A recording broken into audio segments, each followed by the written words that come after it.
Bá mi charge. Ṣé charger yẹn òun ló wà bí? Orí charger ó wà ń bẹ̀ yẹn. Ṣé o ò tí ì rí àbí? Bá mi plug mi.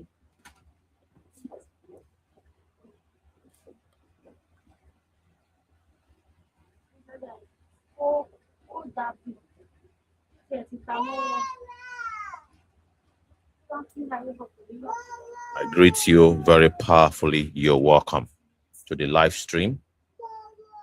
It's nice to have everybody join us on this live stream.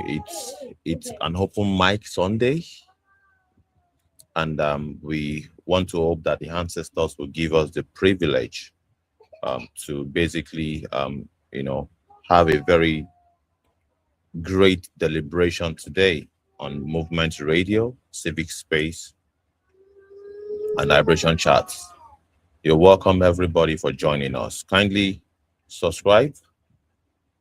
As you are joining in, please press the subscribe button on Movement Radio on YouTube. Kindly subscribe to Civic Space channel on YouTube. Kindly follow us on X, Movement Radio on X. Follow us, Liberation Charts on X. Follow us across board. All right, we need all hands on deck. All right, very, very important. And let's propagate the space and this channel. Today is open mic Sunday, relaxed Sunday. There's nothing too serious that we are not aware of. And of course, we want to just take in all of the, basically, just welcome every form of submission today. How had been our week? Hope we have had a great week. And share with us what had been your experience for this week. Many Nigerians have gone through hell this week. We've had so many houses that got burnt during the course of the week. All right, so many houses that got burnt towards the end of the week. So many things have happened. I've heard at least 2 houses that got burnt without emergency services, and I am worried. Even from me, that I do not have any properties whatsoever, I am worried. The level of, and of course, I heard about the demolition of the Palm City, Lekki. Palm City, Lekki is a very unfortunate situation that I think should not have happened in the first place. How did the establishment really supervised under their watch an estate of that magnitude was built, and only to pull it down after? That is why it's important for the so-called middle class. It's important for them to really stand for truth and justice. They want to boycott. They believe they can be friends with the system. If you belong in the middle class, or perhaps you've done well for yourself, and you think you can basically just live your life, and many people have been victim. All right, we're victim of that demolition in Palm Estate, Lekki. Many people became victim. People that bought, and there's none of the properties there would anybody buy below 100 million naira. 100 million naira is like the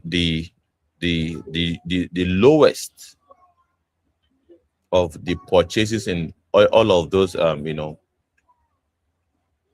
properties that that was demolished. All right, demolition is a thing in Nigeria. And of course, I think, let me see if I can get my hands on any footage on this demolition. It is very, very important that we discuss this, because this has affected the so-called rich people. For you to be able to buy a property of 100 million naira, for you to be able to afford to buy property of 200 million naira, only for the system to demolish it. 200 million gone down the drain. All right. 200 million, 100 million naira worth of properties gone down the drain. All right. That shows very clearly that it is not only poor people that are victims in the hands of an oppressive system. You have a system that, basically watched as they built that house from foundation to completion. They watched as they sold the properties to people. All right. They watched as they sold the property to the people. Only after being sold to the people, they now decide to demolish. All right. It is very, very sad that people are going through this. And this is the reality of some people during the week. During the week, this actually happened. All right. And we are going to take a look at many people's opinion on this demolition. Very, very important, because it would highlight, it will give us an hint into the ordeal of the Nigerian people in the hands of a very, very ruthless system. A ruthless system that doesn't care about them or their welfare, both rich and poor. A ruthless system that doesn't care about whether or not you are rich or poor. And anyone who is able to buy a piece of property for 200 million is no poor. You cannot regard someone who purchased a piece of property for 100 million or 200 million as a poor man. You can't in good conscience do that. You can't make that kind of conclusion. But not only poor people like those in Makoko or perhaps Yanoworo. The system has proven that we are not only coming after poor people. Even you, the so-called rich people, we want to rent. You can imagine. You can imagine going from being a landlord of a 200 million naira worth of property to having nothing. You are back to becoming basically a tenant because of a systemic error. A system that has basically been weaponized against you. So you have no idea what. I believe anyone that is going through this can tell the tale really of their own ordeal. All right. So it's very, very important that we set the record straight. And please, let's share. It's very, very important that we share the live stream to all our sundry. Everybody in our contact must be aware that a stream like this is going on. Very, very important. It's very important that we share the live stream. And of course, welcome. It's Open Mic Sunday, and we are glad to have everyone join us. It's Open Mic Sunday. All right. It's very, very important that we have this conversation of how had been our week. How was our week? Were you a victim in the last week? How did Nigeria happen to you in the last week?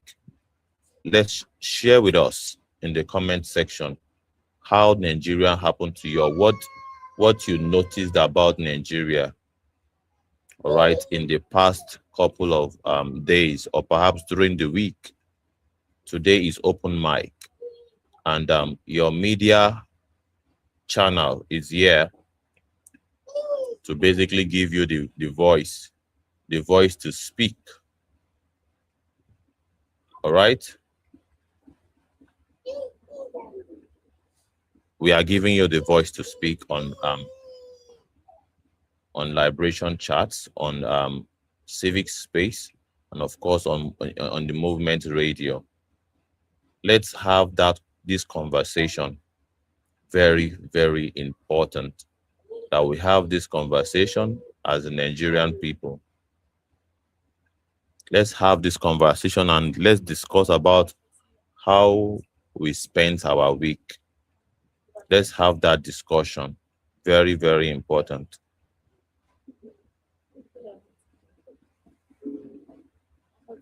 All right. How did we spend our week?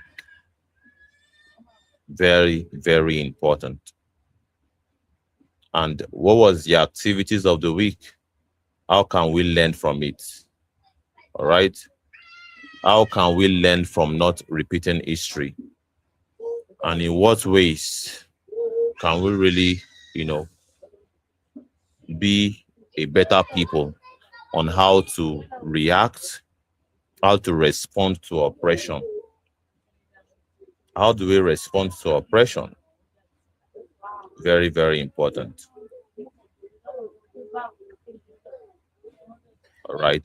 I just want to do the homework of sharing the platform to all that needs to know is important. Where is Comrade?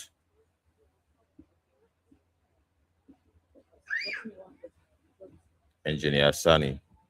So it's important we do this homework, and also we request all our listeners to also do the same. It's open mic Sunday, and well, this week, one of the things that happened this week is demolition, mass demolition across board. And of course, we noticed that this demolition is not just unique to just poor people. Even rich people, they collect in the hands of a wicked establishment. Wicked establishment. If you take a look at this particular visual staring at your screen, you will see billions in investment gone. Billions in investment gone.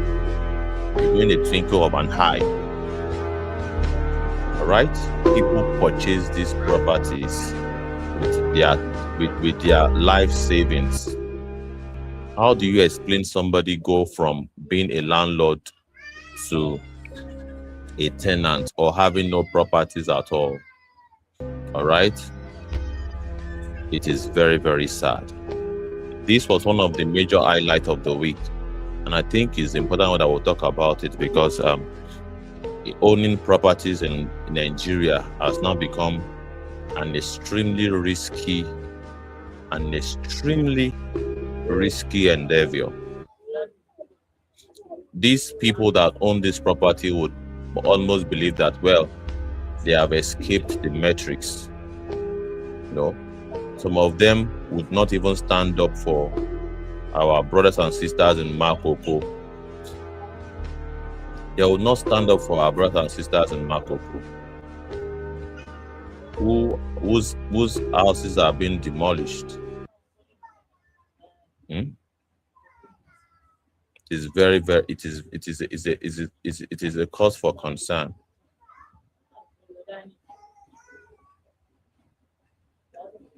It's a cause for concern. And today is open mic Sunday.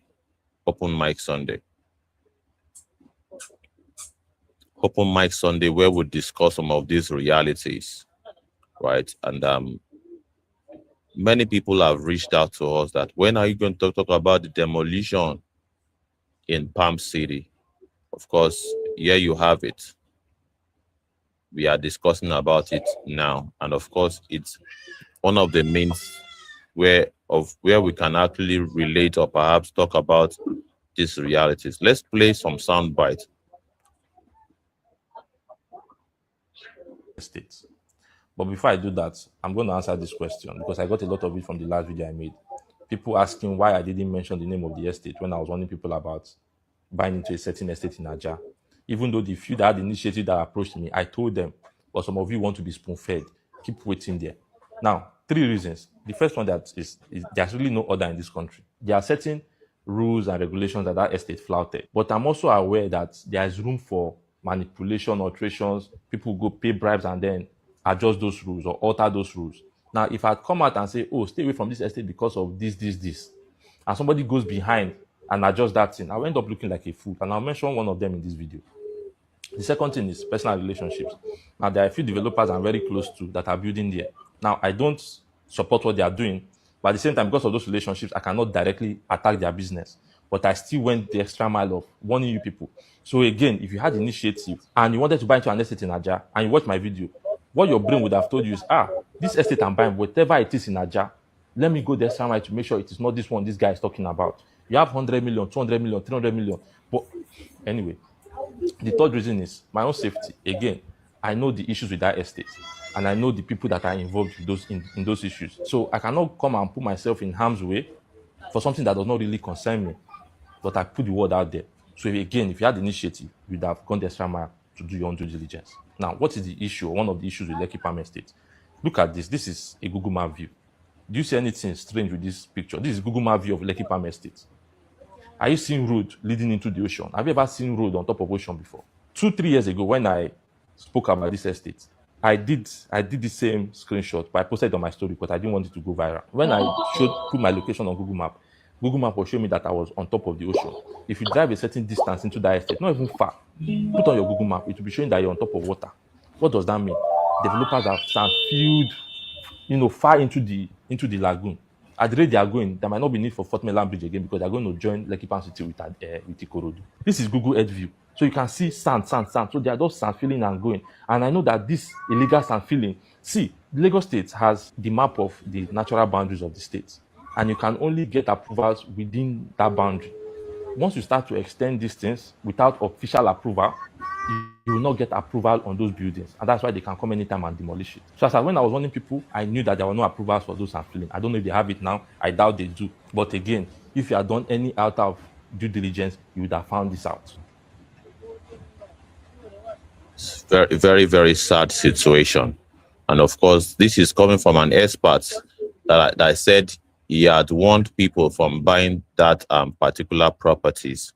But people wouldn't listen. But of course, you also have to take a look at, the whole idea of, the system basically looking at people as they build here in Makoko, as they develop such property. As you can see clearly with their goods, their property and everything. Why? This is not their decision or a choice. They are left with no choice due to the recent demolition happening here in Makoko. Schools have been demolished, houses have been demolished, life has been lost. And the crazy part is that nobody is really talking about this. This is supposed to be trending. This is supposed to be a viral story. People in Makoko are crying for help. There is no plan for them whatsoever. People are living with their children, little children, breastfeeding mother, pregnant women, living inside the boats, on top of the water. This is the craziest thing I have seen my entire life. Today, Sunday, 18th of January 2026, these people are still working. We don't have place to sleep and we don't have anywhere to stay. To help me, they should get house for us. Seeing that they do is no good. I want they'll give us school and our houses. So you don't have where to live? No. Where do you normally sleep now? In this water. Government have demolished our house, so I'm not going to school again. We do not have anywhere to stay. I want a house that will be cheap, and school. I'm not have anywhere to sleep. I'm sleeping in kitchen, and all the family and my daddy, we don't have anything to eat. I need government to do for me now, and they should replace our school again, and they should give us house gbogbo àwọn ọmọ kú, àwọn ọmọ òráṣọwọ̀, àwọn ọmọ oríbi tí wọ́n máa sùn sí. Ẹ ṣàánú wa o, kó ṣàánú wa o, kó ṣàánú wa o, kó jọ o, gbogbo nǹkan ti bàjẹ́ o. Àárín kankan àráṣọ ẹwo tí mo wọ̀, kò sáṣọ, kò sí kankan. Gbogbo nǹkan ti bàjẹ́. Ẹ̀rí pé fi ti skata ẹ̀wọ̀ olùkọ́ wọn kàn kó lùkọ́. Ẹ̀rí pé fi ti skata ẹ̀wọ̀ máa kó. Wọ́n ti kó máa kó ẹ̀ ní ẹja jẹ́mọ́. Ẹ̀ ní ẹja jẹ́mọ́, wọ́n ti kó máa kó o. Kò sí máa kó mọ́. The woman you see crying lives alone inside a boat where she sleeps and wake up. I'll be posting her full video and interview on my next post. Ọ̀sẹ̀ méjì, ó dìbò yan ọmọ yẹn kú. Ọmọ yẹn kú. Èèyàn àgbàlagbà tún kú. Ó tún wọ́n ń parọ́. Ó tún wọ́n ń parọ́ lókè pé kò sí èèyàn tó kú níbẹ̀ yẹn. Èèyàn kú ojú 20 lọ. In church, we started hearing noise that they started demolition, putting fire on the houses. They were burning people houses. Burning people houses. In general, people like hearing voice, people shouting, crying. That is your abandoned the one that they stopped the war.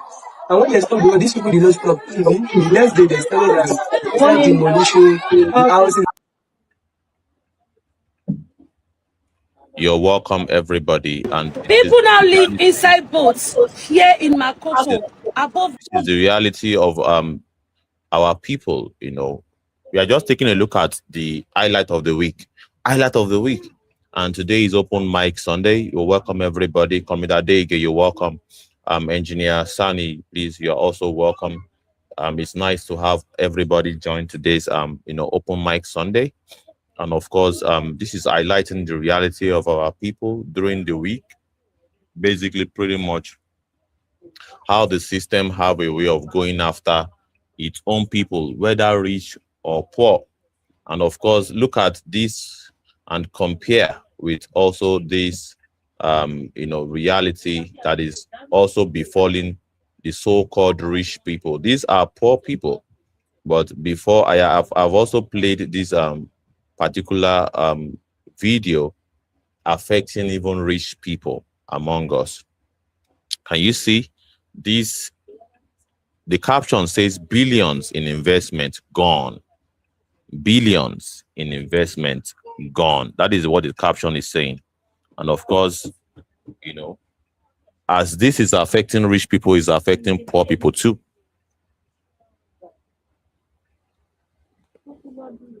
As poor people, they collect in the hands of the system, even the so-called, you can imagine being a landlord of a 200 million naira worth of property. And suddenly the system came and said, well, we have to demolish one way or the other. Yeah, you are audible. The question we should be asking is who in Nigeria can... Your volume is very low. Can you hear me? Is it better now? Yeah, it's the same thing, but we can manage. We are hearing you. Yeah. Just give me 1 second. 1 second. If you can disconnect from your hands free. Yeah. Can you hear me now?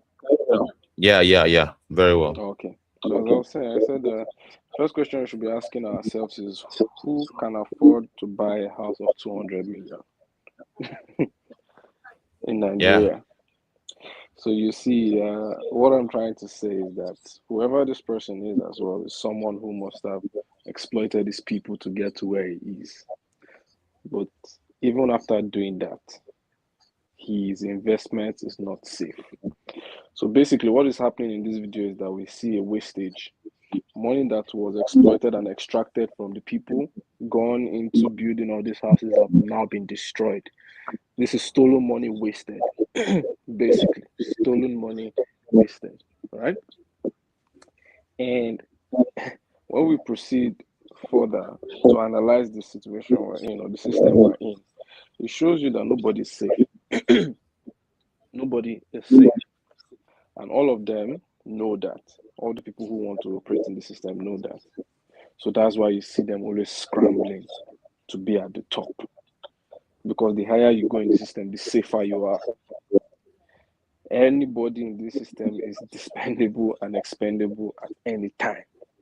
Whenever the system wants to eat you up, it will just eat you up. And these people have created the system just so they can enjoy the top, and then the people at the bottom will just be suffering so that they can be having the best in life. It's unfortunate that, you know, the Nigerian people understand this. Nigerian people know this. They know this. But they are too psychologically defeated to take matters into their own hands. You know, it's very hard when change is coming, when strong change is coming, you know, based on how we've been conditioned. When change is coming like that, people are afraid. They're afraid of uncertainty. So they stick to the familiar devil that they know. Because to them, a lesser evil is better than a paradise that they cannot really imagine. Which is a contradiction, because many of these people are also religious.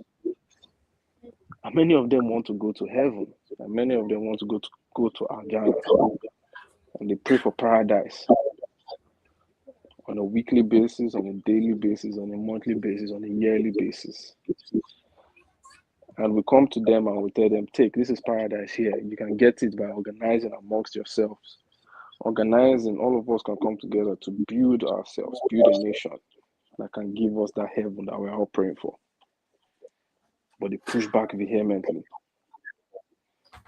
So when you think about all of this, you kind of wonder, where can we even, you know, go to really fix? So what can we do to really fix the situation we're in? Because it sounds like a jigsaw puzzle, like a very, very hard puzzle to put together.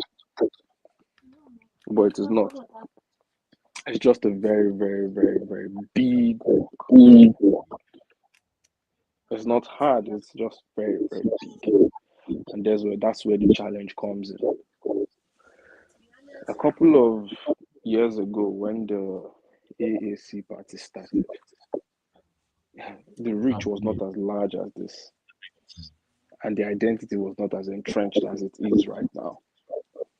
But over the course of one presidential election and a couple of years, the AAC party has grown to become a strong political structure in the Nigerian political arena.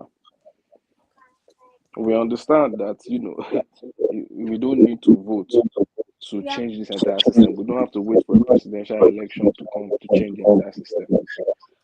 But we will not keep ourselves docile and away from politically organizing the people.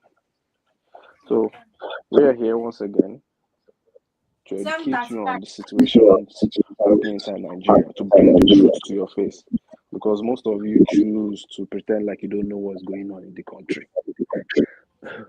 But as long as you pretend to not know what's going on in the country, we too will not hesitate to continue to feed you the truth of your reality. We will not hesitate to continue to open your eyes to see the truth of where you stand in the grand scheme of things until you repent and change from your ways. That's all I have to say now, my comrade. Thank you so very much indeed, Comrade Adeige, for that wonderful, you know, you have been able to expose the Nigerian people that well, they cannot really escape their reality in any way they find themselves, in any, you know, either you belong in the upper class or the middle class. You know, Nigeria will have, if you are running away from your reality and you think you cannot, you are invisible. For instance, you know, all the rich people, so-called rich people that benefited from the rigged system, they have been able to, you know, thrive inside this dystopia called Nigeria. They have been able to corner so much millions to themselves. And of course, there are also very much people that are outside the country that suffer this kind of casualty, that bought, you know, 1 or 2 buildings in Lekki Palm City that was demolished during this week, with hundreds of million naira worth of investment gone down the drain. All right. And this is a huge lesson to those that will believe that, well, nothing concern me, concern Nigeria. As far as I'm concerned, if me, I'm okay, and I'm able to live my life, soft life, I'm earning in dollars. Some Nigerians are like that legitimately, it's not as though They are not even gaining from the system, but they are legitimately earning their dollars. They are being paid in dollars, really. And they're like, well, I'm doing well for myself. I'm earning in dollars. Well, I don't really want to care about what happens in Nigeria. Whatever it is that happens, I care less. And I've been able to buy myself a property, with my hard-earned money, allegedly, and of course, many people have earned their money very legitimately. All right, they earn their money legitimately. Let's face it, with their hard work, but they don't just want to stand in solidarity with the people. They don't have that sense of standing solidarity. So after making so much money, they would rather want to remain, on their own. They would rather prefer to stay on their own and have their own. There's a particular way they used to say it, live their soft life, so to speak. They want to live their soft life. So when people in Makoko, like the one we are seeing right now, are experiencing demolition on an industrial scale, they wouldn't lend their voice to it. It is the poor people. Nothing concerns them. And bear in mind, it's not as though they are also benefiting from the system. They are hardworking Nigerian people that we can call middle class, all right? But they don't stand in solidarity with the people. Hope with the intention, or perhaps with the illusion that the oppression will not get to them. And of course, you can see that, well, it happened to them. Billions of investment gone down the drain. Many of them who parade themselves as landlords in Lagos are basically, all that investment gone within the twinkle of an eye. A more powerful, careless, ruthless entity has wiped them out, and they are now, at the bottom barrel. That is the kind of society that we have in Nigeria, that you can actually do well for yourself, and become something in life. And all of a sudden, the system, from top, the system will take you down to the bottom barrel. And of course, it will now highlight whether or not you need to stand with with your people, or you can do things on your own. Let's listen to this soundbite one more time. Here in Makoko, above the water, as you can see clearly, with their goods, their property and everything. Why? This is not their decision or a choice. They are left with no choice due to the recent demolition happening here in Makoko. Schools have been demolished, houses have been demolished, life has been lost. And the crazy part is that nobody is really talking about this. This is supposed to be trending. This is supposed to be a viral story. People in Makoko are crying for help. There is no plan for them whatsoever. People are living with their children, little children, breastfeeding mother, pregnant women, living inside the boats. The sound is coming out very clear, and I'm pausing it now because of you. Is it just you? The sound is clear. I don't suffer for this life. Now only this you. This is the craziest thing I have seen my entire life. Today, Sunday, 18th of January 2026, these people are still working. We don't have place to sleep, and we don't have anywhere to stay. To help me, they should get house for us. Seeing that they do is no good. I want they'll give us school and our houses. So you don't have where to live? No. Where do you normally sleep now? In this water. Government have demolished our house, so I'm not going to school again. We do not have anywhere to stay. I want house that will be cheap, and school. I'm not have anywhere to sleep. I'm sleeping in kitchen, and all the family and my daddy. We don't have anything to eat. I need government to do for me now, and they should replace our school again, and they should give us house. Everything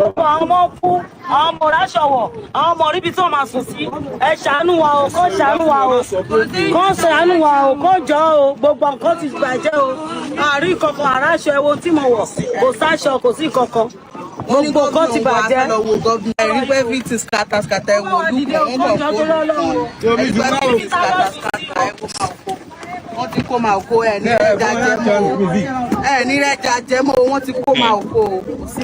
Woman you see crying lives alone inside a boat where she sleeps and wake up. I'll be posting her full video and interview on my next post.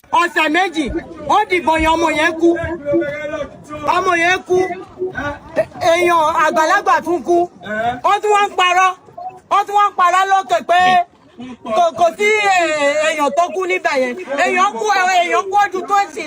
were in church and we started hearing noise that they started demolition, putting fire on the houses. They were burning people's houses. Burning people's houses. It started like a hearing voice, people shouting, crying. That is your abandoned. They want to stop the war. And when they stopped the war, these people did not stop. The next day they started demolishing houses. All right. Yeah. We are highlighting many things that have happened during the course of the week, and the intensity of the demolition started last week Sunday. I think around the 18th, they intensified their demolition, and we are basically, and just days after that, boom, Lekki Palm City also got demolished. It's an estate that is actually saturated with rich people. All right, billions in investment gone down the drain. So both the rich and the poor are basically suffering in the hands of this terrible system of things. It seems as though the only people that are thriving in this Nigeria now are the politicians. Only the politicians are thriving. The people are suffering, both the poor and the rich. And those that we could consider the middle class are also very much suffering in the hands of the Nigerian, dystopia, situation. The Nigerian nightmare is happening. How can you be a multi-millionaire, multi-millionaire, and you basically work throughout your lifetime to have or to actually get yourself a very neat, property? All right. How can you be a diasporan and after working for years, you decided to invest in the Lekki Palm City, in Lekki, and one day the government just wakes up and say, well, I think we need to demolish these properties for one reason or the other. So where is the safe spot, really? For the poor or for the rich? Where is the safe spot? Where who checks and balances or perhaps checkmates the activities of the government? Or we are having a situation whereby these people just can do anything that they like and get away with it? Do we really have what is called rule of law in Nigeria? Let's pass the mic to our speakers. We have Comrade Netufo join us this evening, and we also have Comrade Sani join us. Please, let's have this conversation. And of course, this is one of the highlights of the week. Today, it's Open Mic Sunday. Open Mic Sunday, where we highlight all of the activities of the week, what happened during the week. And one of the issues that happened during the week is this mass demolition that took place in Lekki, and of course, what had been happening also in Makoko. So the government is basically going unhinged right now, just eating everywhere. Both the poor and the rich are basically hearing it in their hands. Look at these people. You cannot build housing unit for the poor people, and they succeeded in building something for themselves on the lagoon, where it is actually very impossible. They made it possible to build on it, all right? But yet, the next thing that you could do is not to even resettle them, to find some other place that you can say, okay, you guys should move to this place and, settle there. All right. For one reason or the other, the government, do not want you to keep being here. Nothing of such. Just want to displace and render people homeless. Thousands of people homeless. So let's pass the mic. Comrade Netufo, are you there? I have anywhere to stay. To help me, they should get us for us. Seeing that they do is Comrade Netufo, are you there? Yeah, I'm here loud and clear, Comrade. Yeah, please proceed with your submission. This is one of the sad realities that befell Nigerians during the week, this past week. What would you have to say? The demolition of houses of both the poor and the rich by the Nigerian, mafia organization in power. What would you have to say? Yeah, good evening, comrades, and then good evening, guest speakers. So good evening, Nigerians. And everywhere you may be watching us all over the whole world. We are not telling you good evening because this is just the sad reality we are in this country. I don't want to say I'm happy for what is happening right now when it has to do with the Lekki people, because I will come back to Makoko, but I think I need to speak directly to the Lekki people. Some years back, I could remember somewhere around Lekki Toll Gate when we went for NSAS Memorial, when police were shooting randomly, we are trying to run. People living in that area are the ones pointing comrades to police for them to be arrested. Sometimes the way this country, the way this world works, it's like you will always expect that things cannot happen to you, Nigeria cannot happen to you. So my brother, to people in Lekki, well, I am very sure, this is what I am very sure, if they've done what is right, mass mobilizing, encouraging the youths to know how to fight for their life, things like this may not have occurred, because then there will be tension. These people are conscious. They are ready to mobilize. They are ready to support us with everything. They'll come to the street, but I can tell you most of these people you are seeing in Lekki, you understand? They are part and parcel of the government. They are part and parcel of these corrupt-minded people who has put us to where we are. Because instead of them encouraging us, then they will say, these are jobless people who don't have work. They always see us as a jobless set of people. Anytime we say we want to protest, they say they don't have work. And I'm saying this not to justify the madness the government is doing, but I'm just saying this so that sometimes maybe the rest of them will also know that it is still okay for them to fight, right? Not to wait till it happens to them. What about when it happens to people in Owerri? We were busy calling other people in areas like my church. They comrade, let's come together. Bro, come together and form a formidable team. They say no. Tinubu build Lagos. Fashola is the best governor that has happened to Lagos. The only people who tap the strength of revolution and also tap the strength of resistance, majorly, apart from our country, is the people of Owerri, who sacrificed a whole lot till now they are still fighting. I don't know if you understand. So the people in Lekki who felt their God, who have been encouraging their kids not to join the hoodlums because they felt we are hoodlums, now it's happening to them. I hope their next step now is not for them to go and sit somewhere and still find and beg the God. Because the reality is that if what happens this week in Lagos, in Makoko, in Lekki, and the continuous demolition of Owerri, and the one in my 12 happens in the US, I can tell you nothing is going to work, nothing is going to move, nothing is going to happen. I see some resistance coming in to match Donald Trump, madness and whatsoever.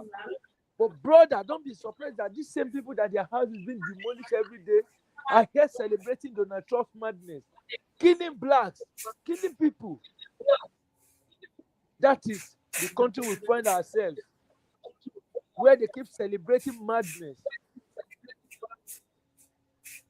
So what has happened in Oworoshoki, in Makoko, including Lekki, is unacceptable. Let's, for example, see the people of Makoko. These are also settlers who has been in that place for over 40 years, 20 years, 30 years. Are you saying they don't have the right to live? Are you saying they don't have right as citizens to live a better life? The government is saying they want to clear Makoko as a result of Makoko water is dirty. It doesn't like the way the place is, which was part of their complaint that they want to cleanse the area. If you want to cleanse an area, are you doing it to fill it and then sell it to a real estate agent? And see, one thing that baffles me about all these issues is the audacity of some king in this country, the madness of some king. But the government also, they tolerated all these things. So, for example, the king in Oworo, who for years has been in charge of that land, collecting money from those people, selling the same land they are not taking away from them. No, they sold it. You will see the Omolile will come every 2 months or 3 months. They take money from these people. The king will also give them tickets. And now, is this audacity for me that the king now comes and stands up by saying it's part and parcel of those people who wants to take the land again, the same land that most of these people has the receipt. So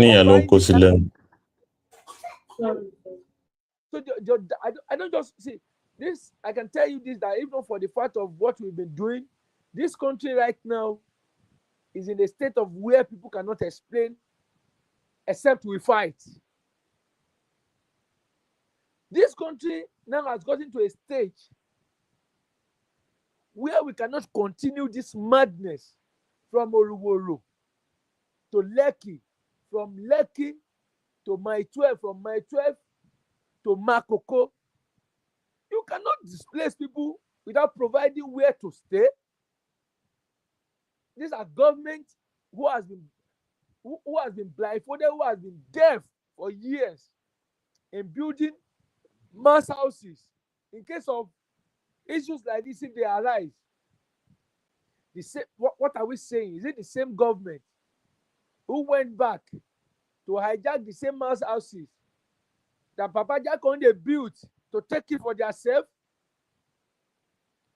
The same government. These are governments who don't care about the people, neither anybody likes it or not. These are governments who has failed their generation before.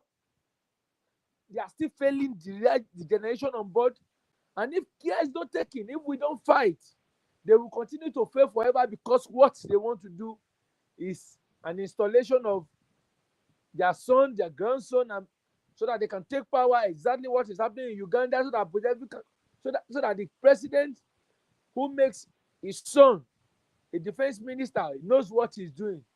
So these are where we find ourselves in this country. And I can tell you this, that if our people are ready, we are going to rise. If the people in Oworo and Makoko rise up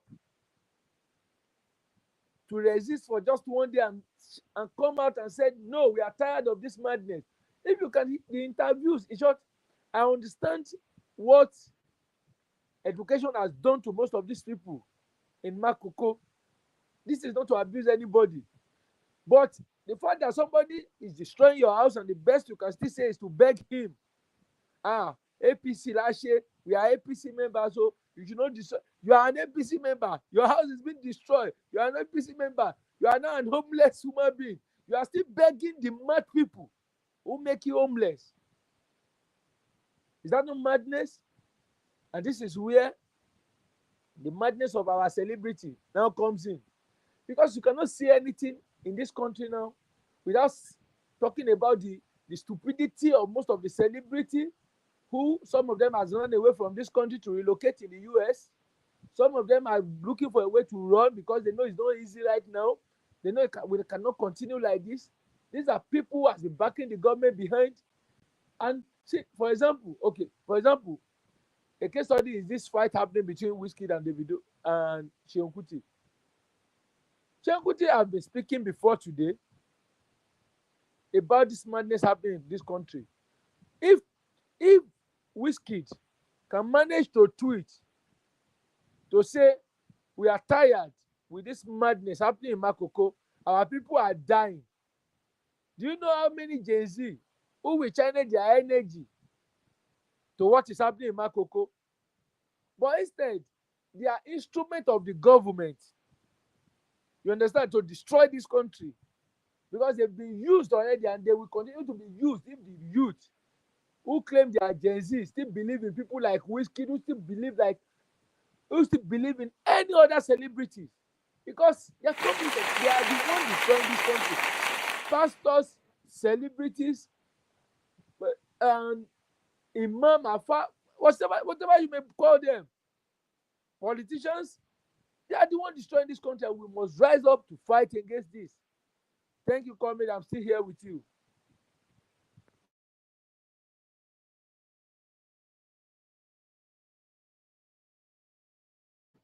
Thank you very much. Thank you very much. The applause was not to even stop you. It was to really validate the fact that you are really, you are painting the picture of what constitutes the ordeal of the Nigerian people. You are basically speaking the heart of many Nigerians who are not able to speak up for themselves right now. Many Nigerians are very, very much, they are broken. They are broken. They don't think that the next thing to do is to challenge a system that has been orchestrated to really render them useless. A system that is orchestrated to really take them out, like literally. But you are basically speaking their mind. And that is why it is necessary for us to applaud such statements, such submission that is yet towards speaking the minds of the people. As poor people, they cry. Now rich people they cry in the hands of this crooked government. As poor people, they cry. Now rich people they do it and they cry. Let's take a listen to this sound bite, please.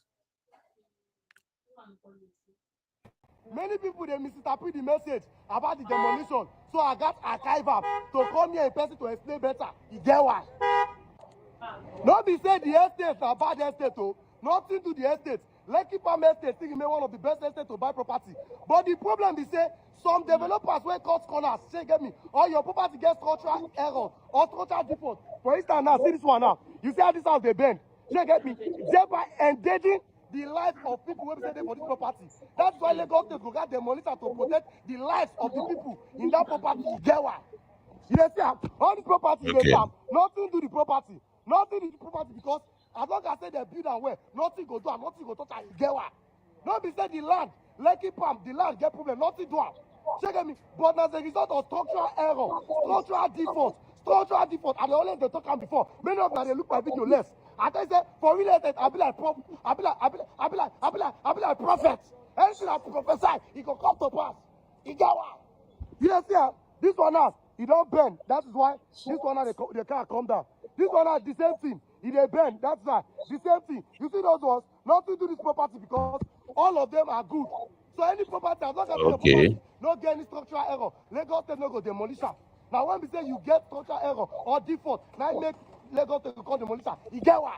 If I don't say but why did the Lagos State government allow them to build if they have a contract error? Because this guy seems to be like an influencer that is quite passionate about, whether or not it is a government error or the error from the developer. Why would the Lagos State government give the license of the developing or development license to quacks that built rubbish? And of course, why wouldn't they supervise the quality of the building materials, the quality of the structural integrity of the house, the professionals that will be involved, how the house is being built? There's literally an agency of the government that really that is their mandate to monitor stuff like this. So after that, they don't build finish. Now Lagos State government can't see say it is there is need for them to bring down the house. Basically, medicine after death, pretty much.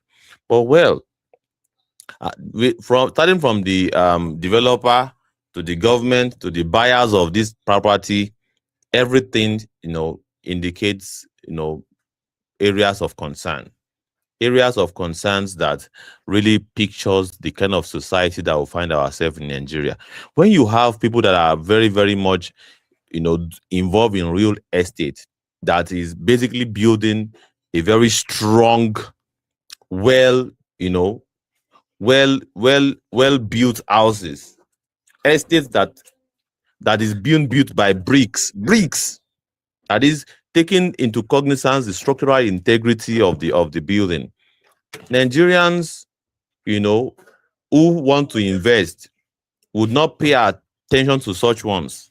All right. And we are going to blow the trumpet of some of these, very genuine quality real estate developers, not the quacks. And of course, whatever your eyes see in the hands of quack, you take it. And of course, the Lagos State government also, the fact that they are basically supervised the building of all of these properties, then after this is like an afterthought or perhaps a reactionary, situation going on here. All right. And to many Nigerians who really want to invest in real estate, we will bring up and will recommend to you before the end of this show those that you should be contacting. All right, not quacks or perhaps those that will get you into trouble. All of these investors now, all their money is going down the drain. Is going down. 200 million, 100 million, 150 million going down the drain. Just because we have a systemic issue, both from the government and from the real estate developers, and even those that claim to be buyers who would not do their own homework to see, real estate firm or organization that is actually have a track record of quality, a track record of, the legit or valid documents. These are very, very important. But well, what do we know? And of course, on this platform, we are very, very much open-minded. I have not seen any comments yet, and we have over 44 people joined in the live. Let's pass the mic to other speakers. I have Engineer Taura, Comrade Sani, and of course, Comrade Adege. I think let's allow Engineer Sani to go first. Are you there, Engineer Sani? Yes. Yeah, please proceed with your submission. Yes, What would you like to say about the recent wave of demolitions of both the rich and the poor?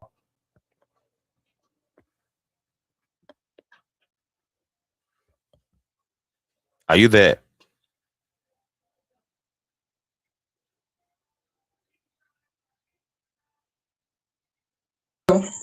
Engineer, we can't hear you. Hello. Engineer, we can't hear you. Are you there? Yes. Yeah, we are with you. Yes, I'm having problem on network since. Yeah, you are audible now. All right. So actually, this problem is happening in Abuja, and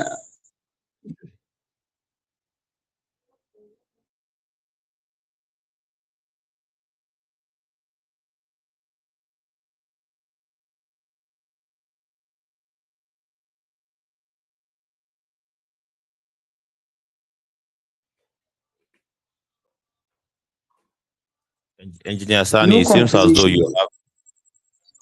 Hello? Yeah, you are audible. Please proceed. I said this problem happening in Abuja too, which is affected even my father's self, which 2 houses were in demolition last year's 2014. 2024, yes, it didn't happen. No conversation, nothing till today. I'm talking to you. Will this thing happen under this current administration of Bola Ahmed Tinubu? So this is very very unfortunate.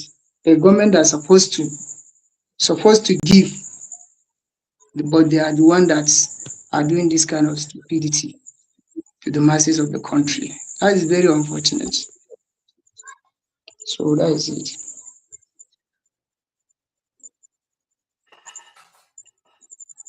Well, thank you so much. I told you yesterday. Yeah, proceed, Engineer Sani. Hello, are you with me? Yes, we are with you. All right. We went out.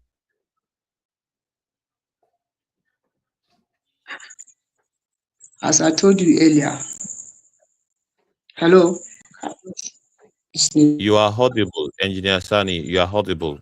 Can you hear us? I'm audible, right? Yes, you are audible. So, I was contacted by...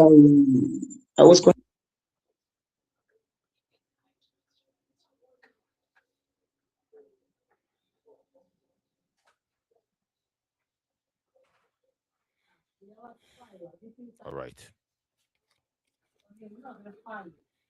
Please, Engineer Sani, we are having a network issue with you. Kindly join us later. And of course, we'll be more than willing to have you submit on this issue. And of course, we'll be more than willing to get your own perspective, on this matter. But whether we like it or not, we as a people, we must basically be very serious about our ordeal in the hands of a wicked system. A wicked system that is ruthless against the poor and the rich. And this is part of our highlight of the week. It's Open Mic Sunday on Movement Radio, Civic Space, Liberation Chats platform. And of course, we welcome everybody giving your comments. And of course, we welcome every comment. And one of the major highlights of the week is mass demolition across board, both the rich and the poor. We have seen the ones that have been happening in Noworoshoki. Now we have the wave of demolition in Makoko. And then obviously we are having a wave of demolition in Lekki Palm City, a particular estate that is housed by rich people. So what is going on here? What is happening to the Nigerian people in the hands of their government? Why are they becoming victims? There are more victims. This one will talk. Before he talks more, he said, Nigeria has happened to me. That one will talk. Before he talk a little bit, say, Nigeria has happened to me. How come Nigeria is happening to everybody? All right. And some will still come and say the country is working out really fine. There is nothing wrong with the country. Everything is working out just fine. There's no cause for alarm. Don't you think someone who has invested, I'm not looking at, according to some commentators that, well, it is because of document error. That is why houses are being demolished, and of course, well, let's take that word for it that it's indeed a document error. But the whole thing is shredded in secrecy. All right. What is the government saying about their major reason of demolishing these properties? What is in fact, there's a particular interview or perhaps an expose where the reporter says they reached out to the authorities, but the authorities, this is the particular one I'm talking about. If the marker has been shifted, not stop there, it has moved over 200 set back from the power line. Why is the government demolishing these houses? They say it's for safety reasons. This is the bone of contention. The flag post marks a 100-meter setback from the power line, a boundary which the government says it has repeatedly warned residents not to build beyond. But as you can clearly see, the demolitions did not stop there. It has moved over 200 meters away from the agreed marker, raising the questions if the marker has been shifted. We requested interviews with government officials, but none were granted. Rights groups are calling on authorities to halt the demolitions. Meanwhile, the hopes of many residents has been shifted.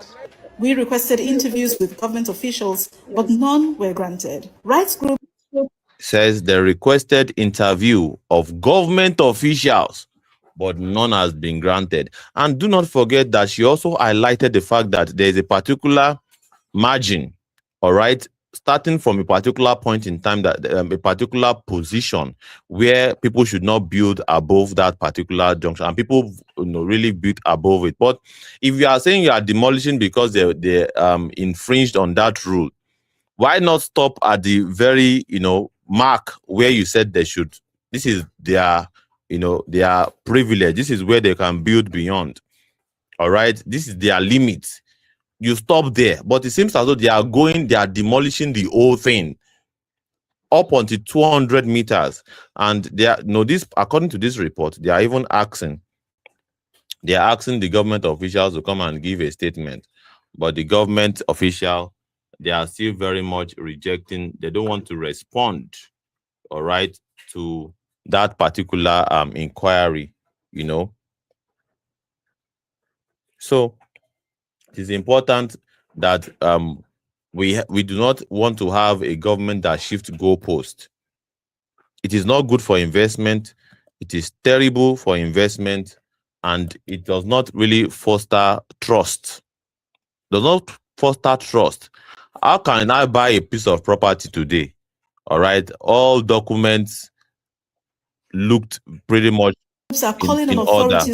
Every document is in order. Everything is in good shape. And tomorrow, you suddenly say, no, the documents are no longer in order again. We will have to demolish your property after investing hundreds of millions of naira. So that's why I want to really disagree with this person talking about document error. Document error. Is it really document error? Buy property. But the problem is some developers will cut corners, say get me, or your property gets structural error or structural default. For instance, could it be contract error or document error, or perhaps the government shifted goalpost? Because this is a very complicated issue. And of course, it is not complicated if you can simplify it by the fact that there is a building regulatory agency. Why would you, under your watch, allow people to set up a property and build on a land, all right, that you do not approve as a government? You do not stop them at that point in time. You do not enforce the law at that junction. You saw how their structural integrity is somehow faulty. You did not call it out. You did not stop them. Now that they have already built the house, they're now jumping into the picture and saying you want to start demolition. This is the kind of systemic issue that we have been talking about. A system that would not even allow that is reactionary. It's not a proactive system. For instance, you can see houses being burnt everywhere. Everywhere you look now, houses are being burnt. There's at least 2 fire incidents this week. One in Mile 12 and another one in another one we understand happened in Alagbado or so, that I saw by myself.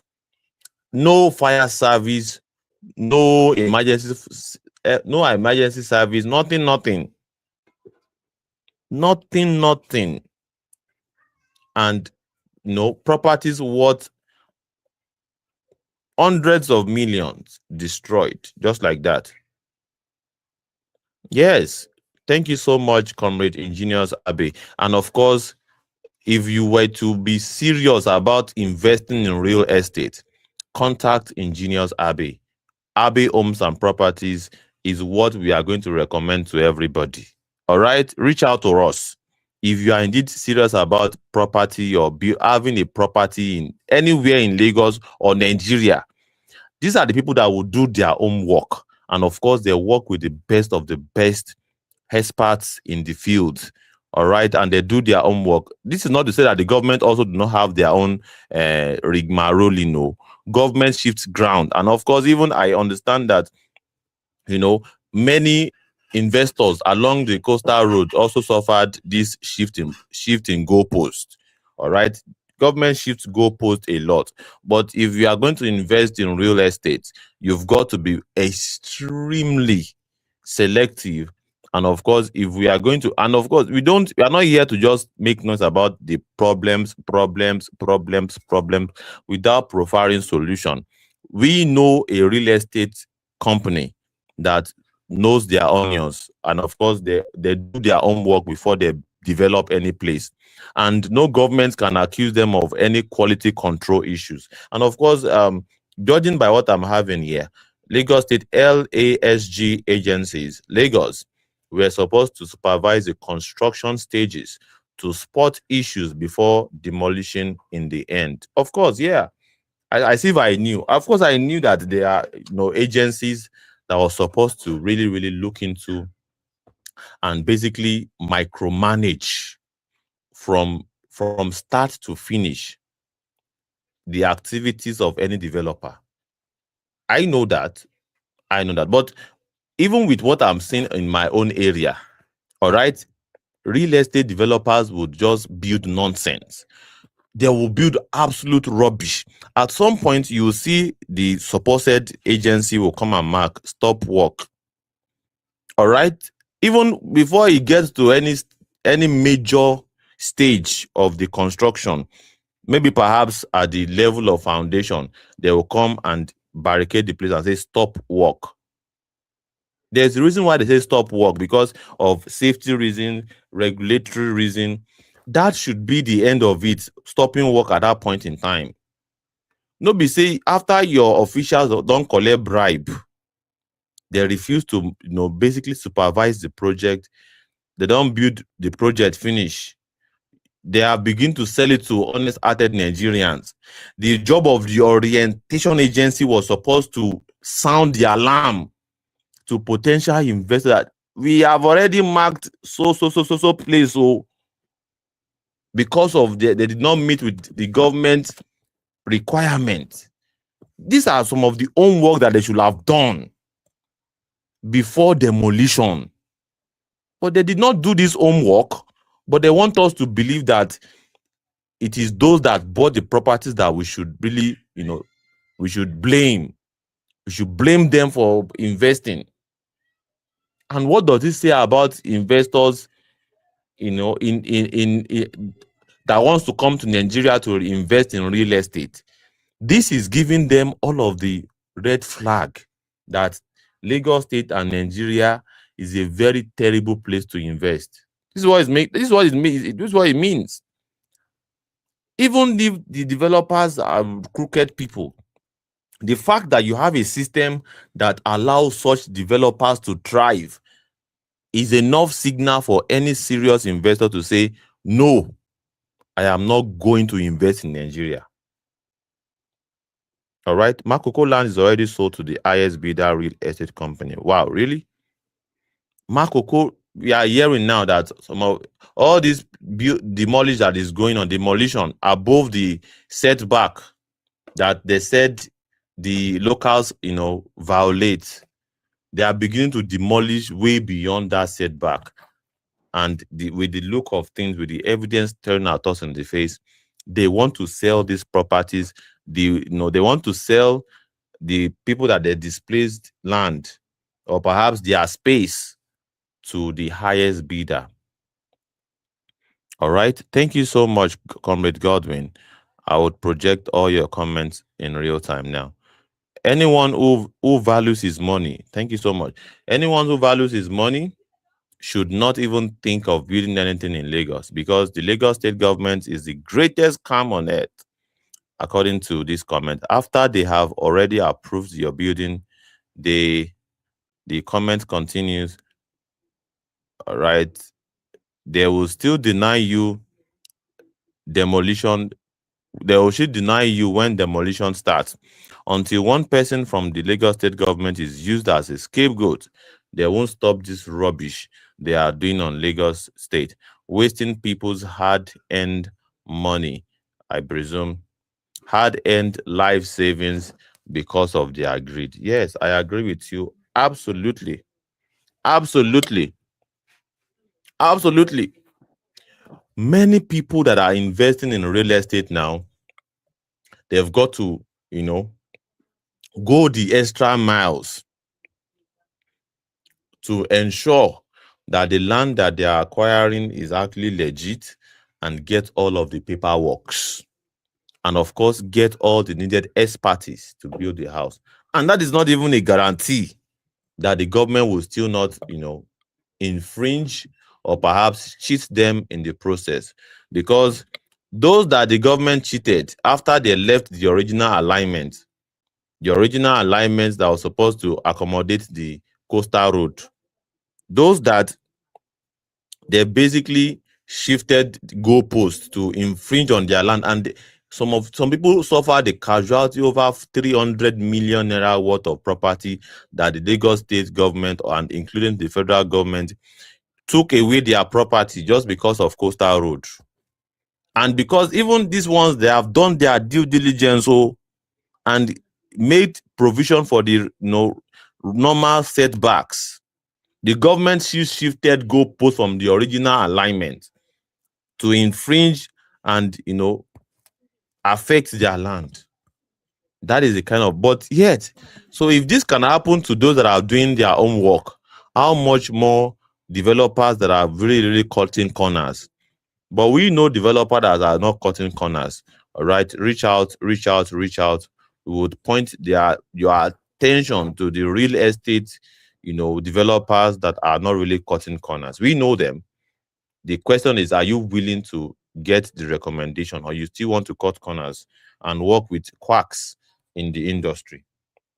How do you explain a development or perhaps an estate where the whole essence of the estate is renewable energy? All right, even the ambience from the construction effort, it shows the need or perhaps the design of a renewable African kind of architecture.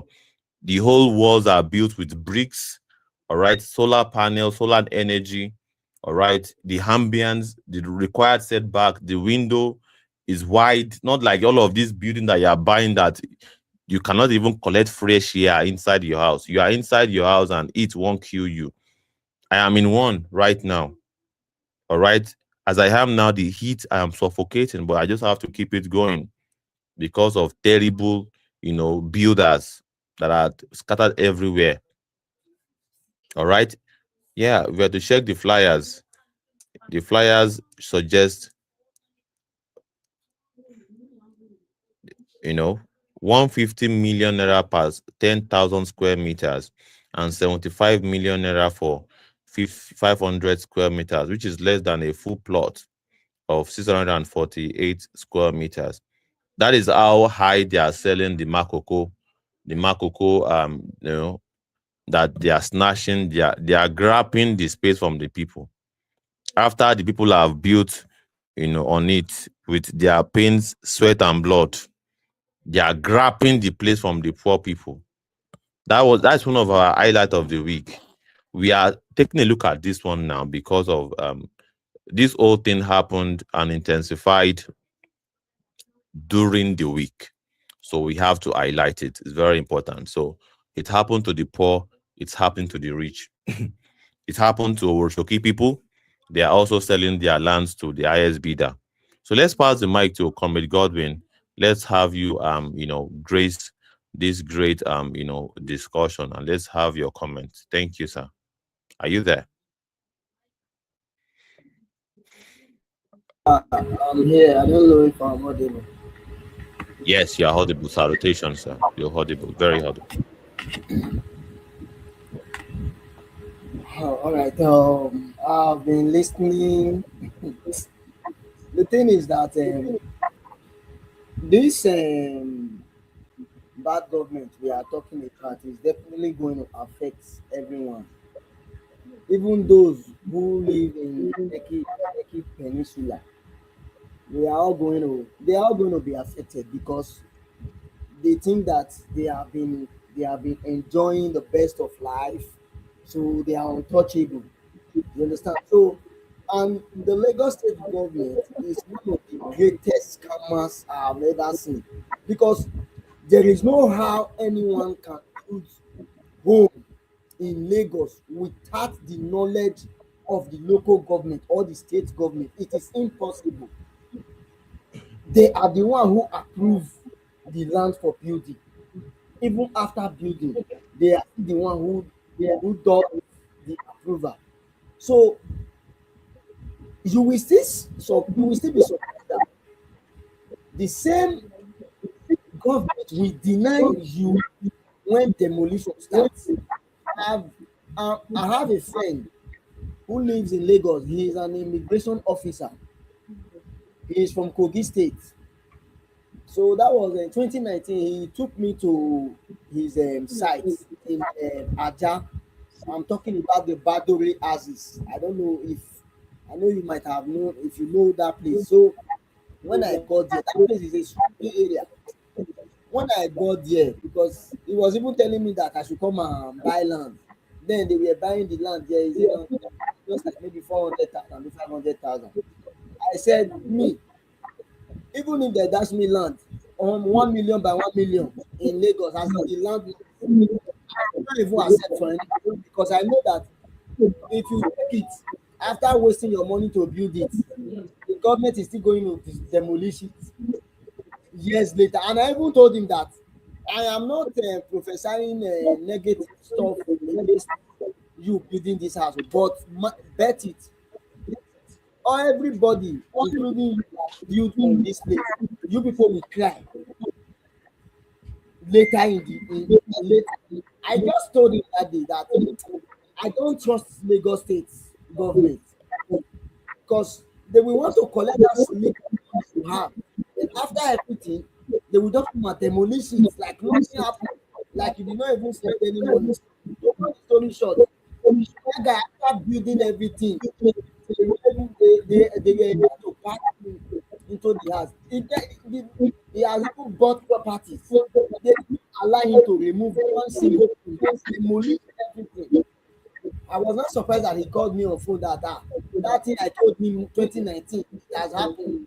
I said, how many years now? Is it not just we are talking just 6-7 years interval? I told you that it's a waste. You understand? So these are the pains that people have been passing through Lagos. This one is a salary earner that wants to settle down with his family.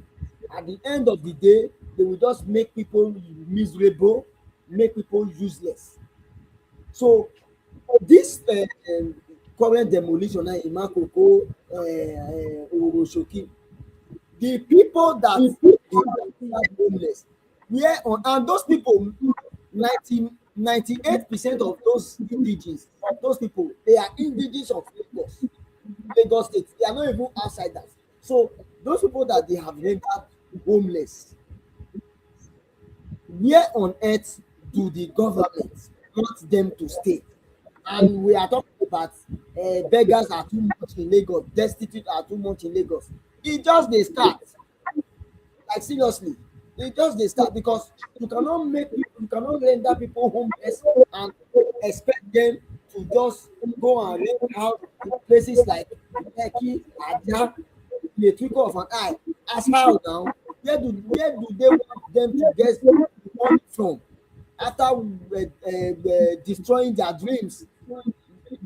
Some people who built those houses, those money that they used to build those houses, their years of savings, the funds that they gathered in years of their work of them working hard, but at the end of the day, the same government that's supposed to put smile on the people's face, they are not the ones putting more pains. And it's not even, the government are not even providing alternative for the people. In Europe, citizens don't even have to suffer like this that we are suffering today in Nigeria. Government are supposed to provide housing, but today it is nothing like the housing in the scheme of the current politicians have in this current Nigeria. We say we are in the same country with. So these people now that they are rendered homeless, where on earth does Lagos State government want them to stay? They did not even provide alternative, but yet they keep on destroying the livelihood of the people that have managed to even give themselves shelter, but no means of help from the same government. So they just keep on complicating issues for the masses. They keep on putting more pains. They keep on bringing more chaos. The government of the day is just like what Fela said: sorrow, tears, and blood. That's what they know. The devil came to steal, kill, and destroy. That is what the present government in Nigeria. It's not even only in Lagos are doing. They keep on giving more and more pains to the people instead of trying to ease the pains of the people. So how are we going to continue in this mantra? Because I always call it mantras of confusion. The only way we can stop this recklessness and lawlessness is for all the oppressed people. Because the people in Ogoroshoki right now, the people in Ako, that they are rendered homeless, supposed to channel their energy and say, okay, enough is enough. Enough is enough. We can, because by the time you keep on empowering these same people that are putting pains into power, your pains are going to multiply in the next coming years. So how do we have to stop these small things from happening? It is for we, the people, the oppressed people, need to come together. We need to organize ourselves. The oppressed people, we are not at number. We are only at organize. We need to organize ourselves. Organization is far different from mobilization, and it's far difficult from mobilization.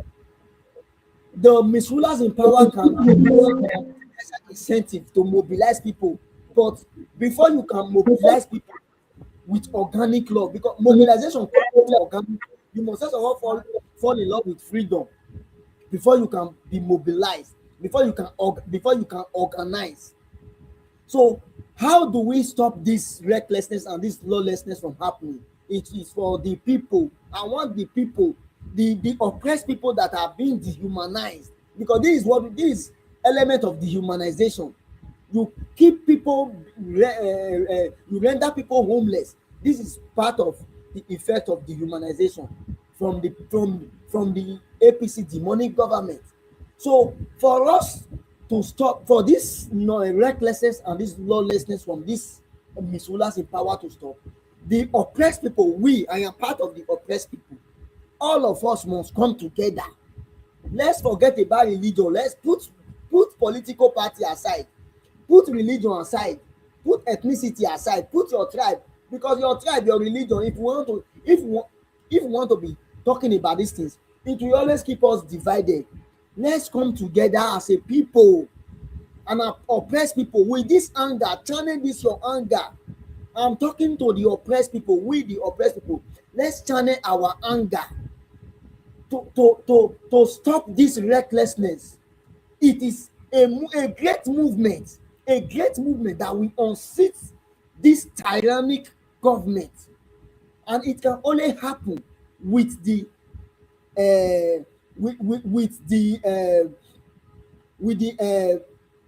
knowledge of the majority. This movement, this liberation movement we are talking about cannot happen in the absence of the majority. The oppressed majority must come together. We have majority who are oppressed in millions, and it is only a few greedy elites that are giving us this pain. The majority must come together and channel this our energy, this anger. and put it into workforce, into a movement, because the power of the people is far greater than the people in power. How long are we going to wait while our comrades who are standing for us are being silenced?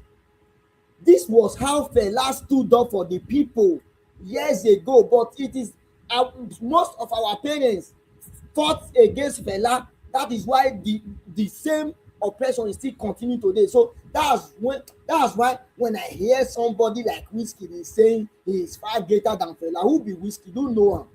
Where he Papa dey when Fela dey fight? The Balogun himself, where he Papa dey? So see, what Fela fought then, it's still the same thing that's being replicated today. If we leave it for only Sowore or only the few comrades that are speaking truth to power today, it will still continue, it will still linger to the next generation. How can a Nigerian youth now be proud of bringing a kid into this chaotic nation called Nigeria? Me, I'm even afraid to give birth into this country right now, because this country is currently in chaos, because the government we have in power today keep on giving the people chaos instead of easing the people's pains. So for us to stop this rubbish from happening, the people must come together as an oppressed people. That's what Malcolm X said, that we are not at number, we are only at organized.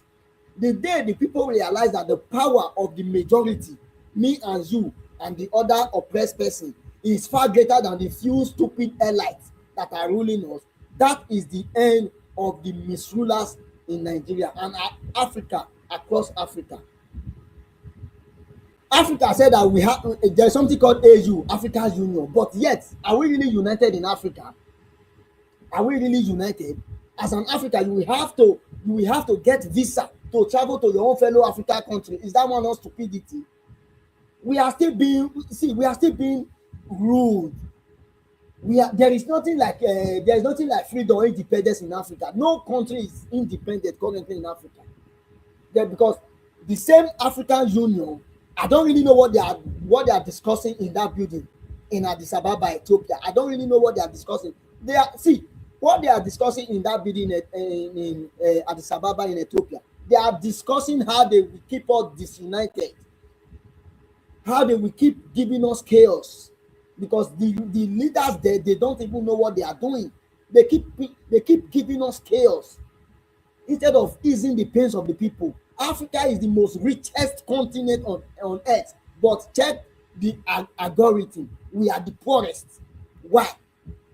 Because the natural resources that nature gave us, the few greedy elites in all these African countries have looted it and have turned into their own personal property. And we must say no to this rubbish.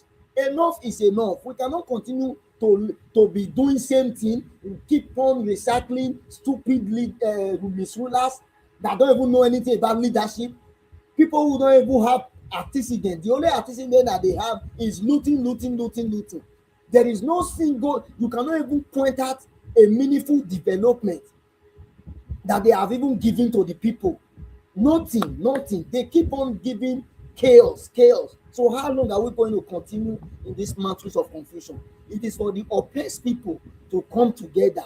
Let's unite. Our unity is our way out. Our unity, because a people united can never be defeated. It has been right from the days of Nelson Mandela, right from the days of our forefathers. Unity has always been a propeller that propel you to victory. That is why you see football team today now. Any football team that is not united cannot win. In anything you do without unity, you cannot win. In any society that unity is not present, there is nothing like progress. Progress will never be in such society. And that is why you see disunity in Nigeria today, because we are all disunited. We must come together as Nigerians to say enough is enough. How long are we going to keep silence while our life have been dehumanized?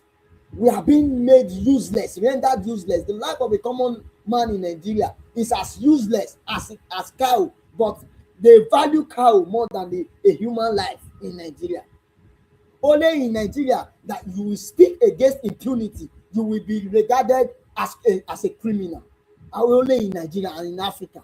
So how long are we going to keep silence in this lawlessness and recklessness, in the face of lawlessness? And the people who are giving us this recklessness, they are not better than us in any ramification. The only thing that they are better than is that they are good in looting. Nothing. They have nothing upstairs. Even it's attribute to the celebrities. Remove fame and power from this bony hand of celebrity. You will see how empty they are. There is nothing meaningful. They have not implanted any meaningful thing into the lives of the citizens around them. So for us to stop these misrulers to keep destroying our life, we must come together as an oppressed people. Enough is enough. Let me yield the mic for now. Thank you. The power belongs to the people. The power of the people is far greater than the people in power. We must come together to the united people.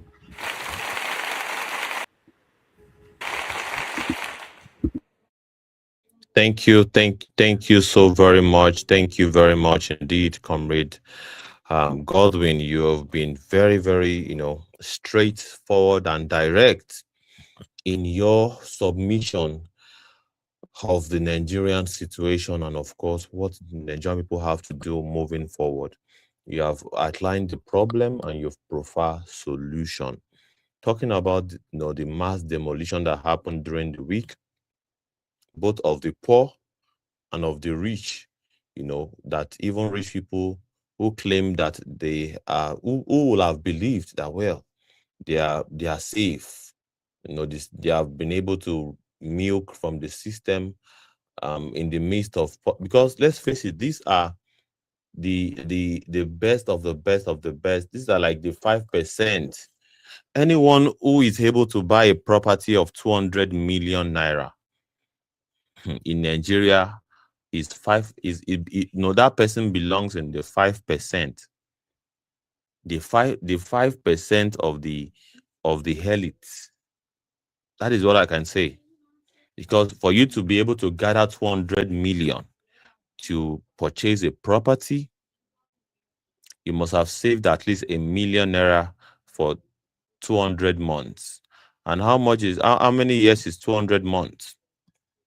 All right, that will have been close to at least 5-6 years of continuously saving 1 million naira per month. Not less than five years. And of course, if you are able to also purchase a house of 200 million, that is over $100,000. That is, you must have been able to save up at least $1,000 to $2,000 every month for at least 4 years. Or perhaps you must have hit a very big contract that yielded a very decent amount of income. And for you to have done that for yourself, and you say, well, let me go and invest in my country. Let me invest in Lekki Palm City, like the one that was demolished this week, as an ordinary Nigerian. And you have been, you don't care. Before now, you thought, well, if you know your onions, or you are able to know the right people, you can corner the system and you'll be fine. Up until now, you never knew that the system can basically shift goalpost on you and basically ruin an investment worth over $100,000. And this was what happened to rich people this week. Let's take a listen to a sound bite that has to do with this. Before we pass the mic to you, the African Wahala. From the last video I made, people asking why I didn't mention the name of the estate when I was warning people about buying into a certain estate in Aja. Even though the few that had the initiative that approached me, I told them, but some of you want to be spoon-fed. Keep waiting there. Now, 3 reasons. The first one is there's really no order in this country. There are certain rules and regulations that estate flouted. But I'm also aware that there is room for manipulation, alterations. People go pay bribes and then adjust those rules or alter those rules. Now, if I come out and say, oh, stay away from this estate because of this, and somebody goes behind and adjust that thing, I'll end up looking like a fool. And I'll mention one of them in this video. The second thing is personal relationships. Now, there are a few developers I'm very close to that are building there. Now, I don't support what they are doing, but at the same time, because of those relationships, I cannot directly attack their business. But I still went the extra mile of warning you people. So again, if you had the initiative and you wanted to buy into an estate in Naija and you watch my video, what your brain would have told you is, this estate I'm buying, whatever it is in Naija, let me go the extra mile to make sure it is not this one this guy is talking about. You have 100 million, 200 million, 300 million. But anyway, the third reason is my own safety. Again, I know the issues with that estate, and I know the people that are involved with those in those issues. So I cannot come and put myself in harm's way for something that does not really concern me, but I put the word out there. So again, if you had the initiative, you'd have gone the extra mile to do your own due diligence. Now, what is the issue? One of the issues with Lekki Palm Estate. Look at this. This is a Google Map view. Do you see anything strange with this picture? This is Google Map view of Lekki Palm Estate. Are you seeing road leading into the ocean? Have you ever seen road on top of ocean before? 2-3 years ago, when I spoke about this estate, I did the same screenshot, but I posted it on my story because I didn't want it to go viral. When I put my location on Google Map will show me that I was on top of the ocean. If you drive a certain distance into that estate, not even far, put on your Google Map, it will be showing that you're on top of water. What does that mean? Developers have sand filled, far into the lagoon. At the rate they are going, there might not be need for Fort Mainland Bridge again because they're going to join Lekki Palm City with Ikorodu. This is Google Earth view. So you can see sand. So they are just sand filling and going. And I know that this illegal sand filling, Lagos State has the map of the natural boundaries of the state. And you can only get approvals within that boundary.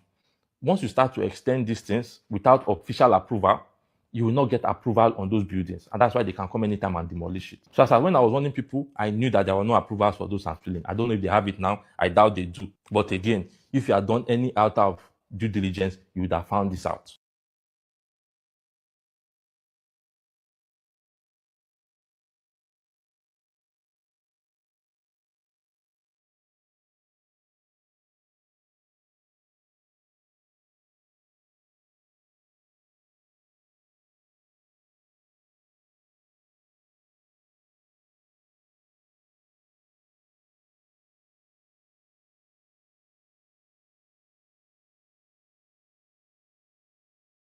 There is no audio from you. Please check your mic.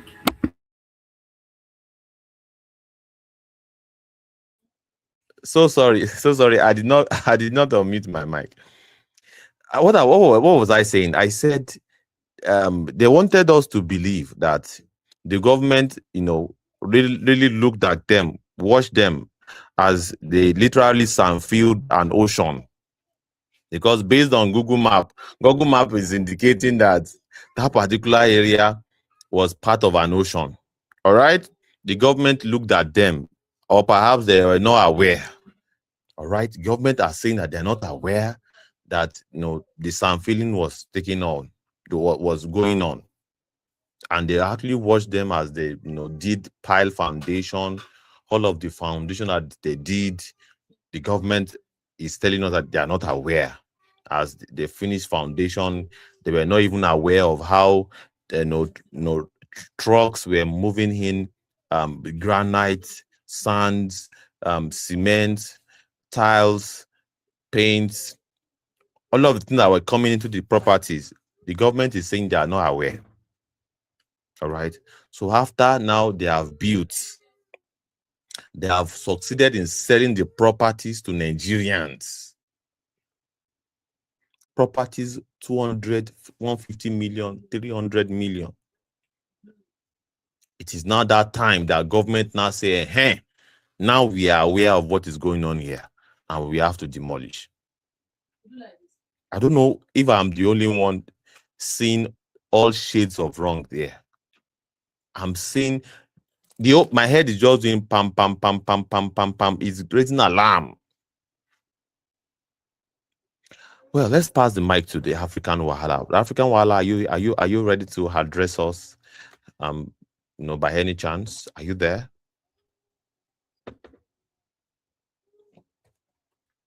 Okay, I believe the African Wahala is quite busy. But well, Comrade Godwin, do you still want to comment? So far, so good, or I should proceed? because you have submitted before, but maybe perhaps any of the things I have said have appealed to you. But anyways, so this is what we are talking about, a systemic rot, a system that does not even engage in proactive measures that will safeguard its own citizen. They're not even looking at the innocent people that would have tapped into this investment innocently. Because let's face it, ordinarily, anyone who wants to invest in somebody who wants to invest in real estate would have to consult, some experts in the field. And if the experts are saying buy properties in Lekki Palm City. Apologies, gentlemen. Yeah, you're welcome, African Wahala. You're welcome. Yes, sir. And, without further ado, let's pass the mic to you. But really, what we're saying, just to give you a rundown, it was about the demolition that happened. This time around, the demolition of the rich, the demolition of the rich people in Ajah. And you are looking at the audio visuals on your screen right now. Billions in investment gone. Billions in investment gone. This happened during the week. We have initially highlighted the demolition of the poor, right? The poor people in Makoko, and you're looking at those ones also. Intensification of the demolition, even beyond the right mark, because usually the government told us or informed us that, well, there's a particular limit to where these guys are supposed to have built, and they have exceeded that limit. They actually watched as people exceeded the limit. There was no regulatory body that were even taking a proactive measure to prevent it from happening. They allowed them to do it anyway. Then they are now coming that, you people are exceeding the limit. Now, instead of them to now, basically enforce the law within the limit, they're now going beyond the limit. And let me just give that rundown based on this report of a reporter in the region, just to give you a glimpse of what I'm talking about. They say it's for safety reasons. This is the bone of contention. The flag post marks a 100-meter setback from the power line, a boundary which the government says it has repeatedly warned residents not to build beyond. But as you can clearly see, the demolitions did not stop there.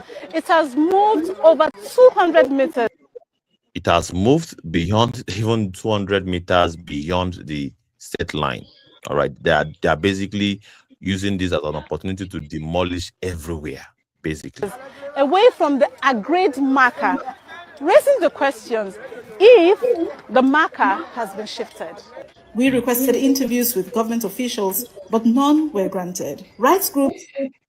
They requested interview from government officials, none has been granted. So this tells you a lot. And this was, this whole thing happened this year. All right, but we are taking a look at the ones that happened this week because it's Open Mic Sunday, and of course we have to highlight from demolition of the rich that happened, during the course of the week, to the house that got burnt during the course of the week without emergency services. But we are taking a look at demolition for now, and you can look at the Lekki Palm City situation. This is an estate that was actually demolished during the week, with billions of investment gone. How do you save so much money? Or perhaps you have been able to acquire so much resources, and you said, well, let me invest into real estate. Let me invest 200 million. Let me invest 300 million in real estate just for it to, because, let's face it, properties increase in value. All right, only for the government, after the government have really washed, the sand feeling of the place, because according to many experts, this particular expert, said that having made his own research, the place was actually, built on the ocean, pretty much. If you turn on your Google map, it will be indicating that that particular property is actually situated on the ocean, meaning that there's a lot of sand filling that has took place there. The government looked on as they sanfilled the place. The government pretend to look on as they developed the estate, building several buildings into the estate. They were looking at them without any form of, regulation or paperwork, or perhaps ensuring there's the highest level of standard in terms of building. The government still looked at them as they developed the place. The government also looked as they sold the place out to innocent Nigerians.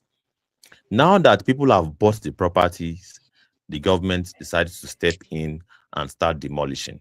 So that is what is the situation of things in Ajah, Lekki, Lagos. This is us witnessing the demolition of properties owned by the rich. Because for someone to be able to afford to build houses worth hundreds of millions of naira, and you are able to purchase it, you are not a poor man. You belong in like the 5 or 3% of the whole population of Nigeria. So for this to happen to rich people, and of course, this highlights the fact that whatever may have happened to the poor people can also happen to the rich people in a very terrible society. So this is just me giving you a rundown, and of course, they are passing you the mic now. Comrade African Wala, thank you as always, joining us and lending your voice and giving your 2 cents in matters like this. You are welcome once again to Civic Space, the Movement Radio Liberation Chat. Welcome, sir. Thank you. Thank you very much, Civic Space, Movement Radio. At the end of the day, Nigeria keeps on letting us know that we are all going to be victims of Nigeria, no matter what status class that we belong. And that's why even someone as wealthy as Anthony Joshua fell victim. Nobody is saying that accidents can't happen, because accidents happen everywhere in every part of the world. But when that accident happened to Anthony Joshua, there was no emergency services to come to the rescue, to at least try to mitigate the issue. So that shows us that the Nigerian dysfunction will affect every cadre of people. And the same thing happened to the other very popular lady, the writer, Chiamanda Adichie. She lost her son. She's one of the top 1% of the population. And I believe the hospital that her son went to was for the 1% of the population. But because of the messed up system in the healthcare, it affected her. Everybody is going to be affected. And the selfish, greedy politicians, in the example of the Anthony Joshua case, when these selfish, greedy politicians are rolling around in their 200-car convoy, they roll around in convoys, 200 cars. Sorry,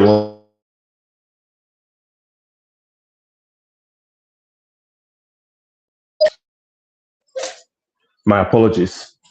When these guys are rolling around in their convoys with 200 cars, what ends up happening is 3 out of those cars are ambulances. They also have hospital workers, emergency services workers in their convoy. They also have military with many guns. So they protect themselves. They provide themselves with emergency medical services. They don't provide us, but they provide it for themselves. The selfish politicians, they provide themselves with the security, because the chances of them getting kidnapped while traveling is extremely low. But for the rest of us, it's high. So Nigeria affects us because of the evil wickedness by the politicians, mainly by the politicians. But we, the Nigerians, a lot of us also have mental problems, as showcased during the Wizkid versus Fela situation, which is a joke. It's not even a conversation that should be had. But that dialogue, the Wizkid versus Fela, it exposed the psychology of the average Nigerian. I know it's most of the Wizkid FC, they are younger people, but that behavior, that culture permeates the entire society, including the older people. That's why even the older people, they would rather castigate a revolutionary movement and support a popular movement.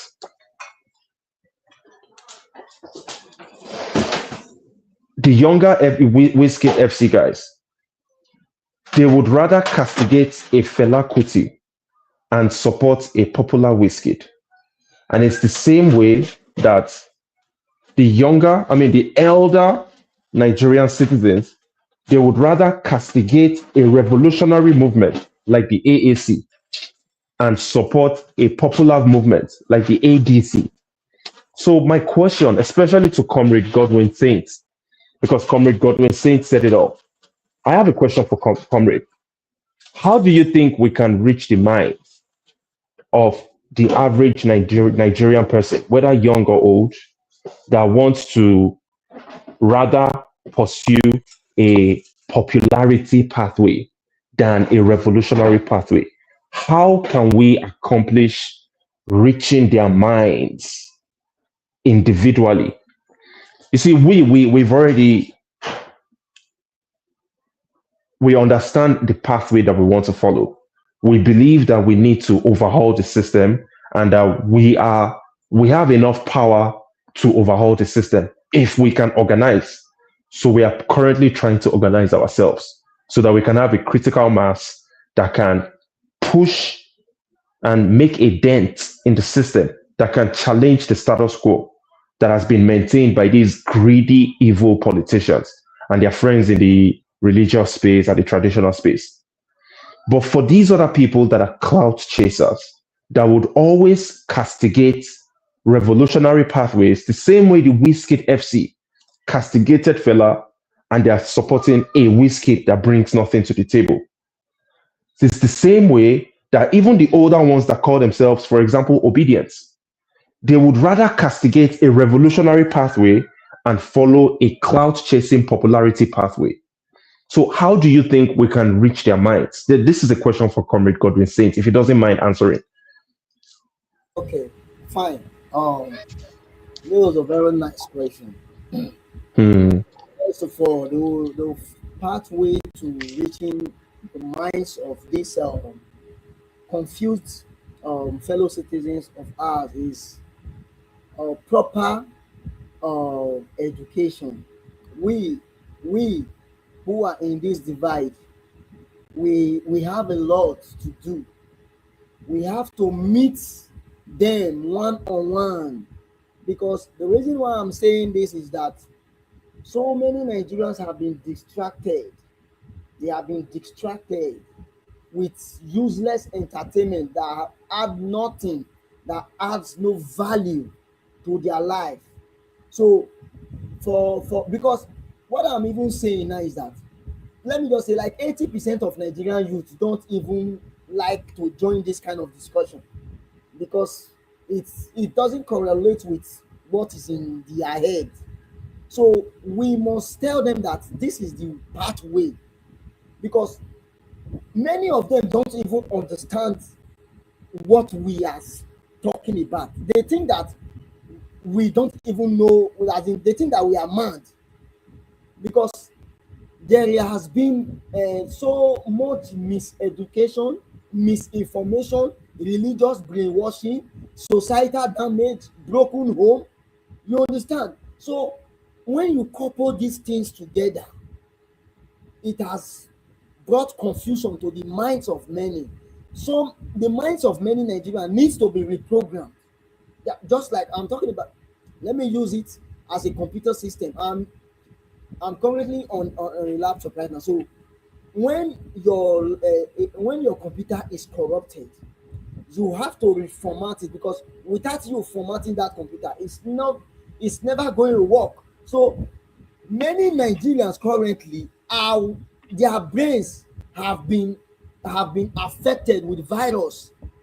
So that is why you see them joining this Wizkid FC, Davido FC, instead of them to join the liberation movement that we emancipate them from this mental slavery we are currently. Because if you look at the same people who are castigating Fela now, the same children of perdition who are castigating Fela presently, their fathers were the ones who castigated Fela. So when someone whose brain has already been damaged brings up an offspring, what do you think that person is going to bring up? It's going to bring up dollars too. So it's generation of foolishness must continue. So it's not a cause. We have to reprogram the minds of many Nigerians. Many Nigerians, they are not working with their brain. They have kept their brain. Reprogramming. That's why this education, enlightenment, we have so much enlightenment to do. So many Nigerians are educated, they have degrees, but they are not knowledgeable to the truth. So we must reprogram the minds of so many Nigerians so that they can understand, because you can't fall in love with what you don't even understand. So many Nigerians have to follow freedom first before they can really even understand what freedom means. Because Stockholm syndrome has really affected so many Nigerians. They now have this sympathy for their oppressors. That is why you see queuing behind their oppressors every 4 years. After they have dehumanized them for that past 4 years, they will still queue behind them. As I'm talking to you now, data in Nigeria costs a lot. Please, please, I'm coming. Let me just speak. Okay. Yeah. So, to what the comrade was saying, great points. I'm looking for tangible ways, solutions, how we can reach the minds of these confused souls. And it's a very difficult task because these guys, they are willfully pushing back against our potential progress. And they are willfully hugging the same pathway that led us to this mess that we are in. And it's so difficult to reach them because of their minds. So how do we reach their minds? Because this is more of a psychological training that these people need. And I know there is so much arrogance. A lot of these people, they are ignorant, but they are arrogant, which is the worst combination, for you to be arrogantly ignorant. So how do we reach the minds of these arrogantly ignorant people? They swarm all over you. I hope you understand where I'm driving at. These guys are so difficult to reach their minds. And I'm just thinking, what is a practical way to get to the minds of these confused people that keep on elongating our suffering and our hopelessness? I think if I were to jump in there, we are doing exactly one of the things that we have to do to reach out to these people. And one of it is to meet them where you can see them. If you want to catch a fish, the most likely spot or location that you likely catch a fish is the river, or perhaps the open ocean, or perhaps if you are going to be looking at fish inside a well, that you're not going to most likely catch a fish there. The reason why we are here where we are right now, and we have even moved from space to video, live streaming, is because we want to really be at the right spot to really provide the sort of re-engineering that is needed in the minds of our people. Now we have over 88 people joining us across all live stream, or across all platforms currently. All right, and this is happening between just 1 hour of the live stream. Of course, if we were on a space, that we wouldn't have hit these figures by now. Right, so we would have to look at where we are going to meet our people and meet them there, and give them the necessary orientation there. The whole idea of evangelism, of when we would go to the bus stops where people are going to take their buses or perhaps commute to their areas of work, is to meet them where they are and bring basically re-engineer their mind, prick their conscience. All right, and make them know that their kind of thinking is defective. We are going to prove beyond every reasonable doubt that their line of thought is defective. And this is what we are doing here. We are basically showing with evidence. And of course, we are using that evidence to basically educate them. Not just, and of course, this is a little bit of an upgrade of what they are used to. They are used to being told propaganda without any form of evidence. But this is an avenue for us to showcase and to tell them that this is the kind of orientation that you should have. This is the kind of mindset that you should have. So we have started the job. It's a very tedious, very, very hard job. And as you have said, this rejection of a thing is very, very much real. But the only way that we can actually counter the rejection is when we are being consistent. Because in the law of sales, one of the fundamental things that you learn when you are selling something, whether you are selling a product or you are selling an idea, is that you have to be able to stay consistently marketing that idea or that product. When you come the first time, the second time, the third time, there's most likely as you are persistent selling that idea and of course, this whole orientation that they have right now is as a result of continuous programming and indoctrination. They have been constantly being programmed to reason this way over the years. What is happening now, what is manifesting now that we are seeing and we are getting angry at now is years of indoctrination. It is years of programming. It is years of social engineering. So we also have to program, we have to be dedicated and be resolved enough to say, well, we also have to do this consistently and sell them this whole idea of having a rethink. Because one day, in our continuous consistency, they would listen. They say, okay, I have been trying to turn away from what these people are saying.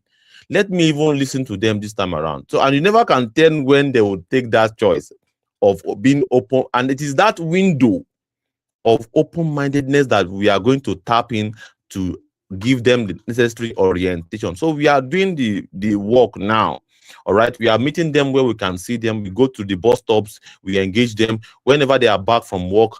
Sometimes the last interview that I had, where we have a young lad and of course about 3 adults, I actually positioned myself. I knew that people will be back from work around that time, 5-6 p.m. before it gets dark, and I know where exactly I'm supposed to station my camera and ready to engage the people. So we are doing the job now, all right, and it may take some time, and it is all dependent on them, not because we are doing anything wrong, but we also have to painstakingly do this continuously for a little bit of time for us to re-engineer the minds of the people, and we have started by and large. Let me pass the mic to Comrade Godwin. As I attend to other things here, I have to on my gen here. The system is saying low battery. So, okay. Comrade Godwin, please take it away. All right. Thank you very much. As I was saying, because we have a chaotic society right now. Even as I'm talking to you now, the extent at which data expires in Nigeria these days is as in, it's something you cannot even fathom, and yet youths are still quiet. Like you were talking about reprogramming. Do you know that I lost a girlfriend last year because of this movement? I don't even care. I don't bother. Because I was trying to reprogram her life. She was a religious, brainwashed element. You understand? There was a day I saw her taking sand to the church. I said, "What are you using this sand for?"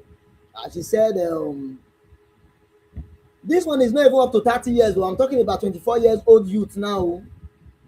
She said that their pastor told them to bring sand, that they will pray for that sand, that every element of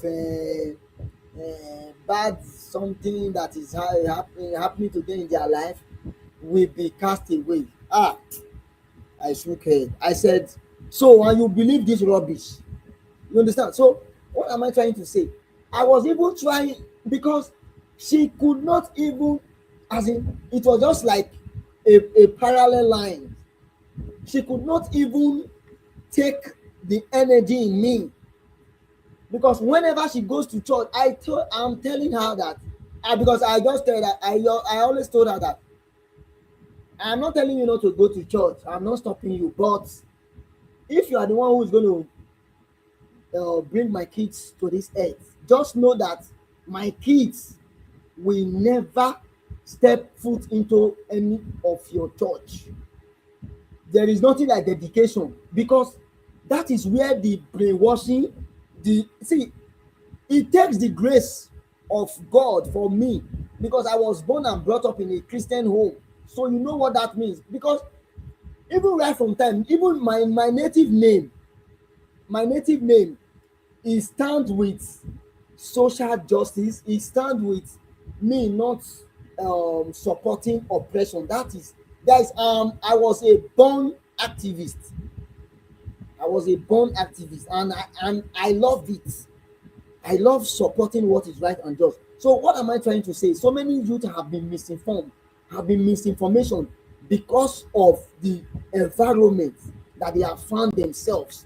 And how do we try to reprogram this confused youth, our fellow Nigerians who have been confused?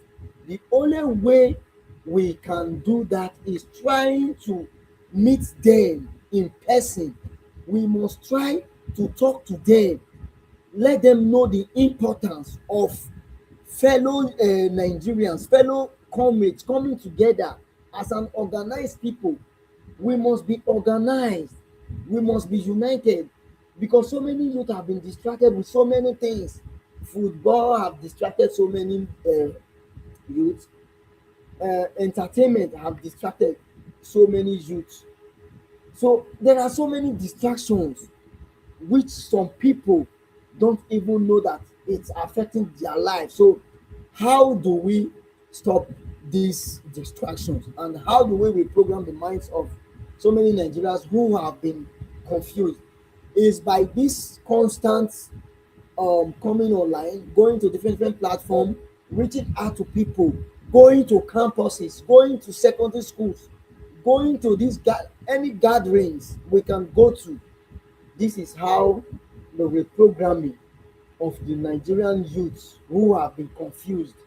This is how I see a solution is going to come out. Without this, we are just going to be joking, and it's affecting us collectively, because keeping silence in the face of oppression is just like complicit to this impunity. So we can no longer accept this. We must speak up as Nigerians, as an oppressed people. We must keep speaking up. As an oppressed citizen, you must speak up. Don't say it's none of your business. Even if it's none of your business today, what about that your family member out there? What about that your cousin, your brother, your neighbor who is being affected? So how are they going to understand this? We must keep up with the work, so that we can know what is going on. Am I still audible? Yes, comrade. Okay. Yes, good. yes, you're audible. Yeah. So the reprogramming will not just happen. The reprogramming will not just happen. Will not just happen like magic. We must keep going, like this campus visits. Any campus that is near, that is close to you, you can just go. Speak your mind to Nigerians.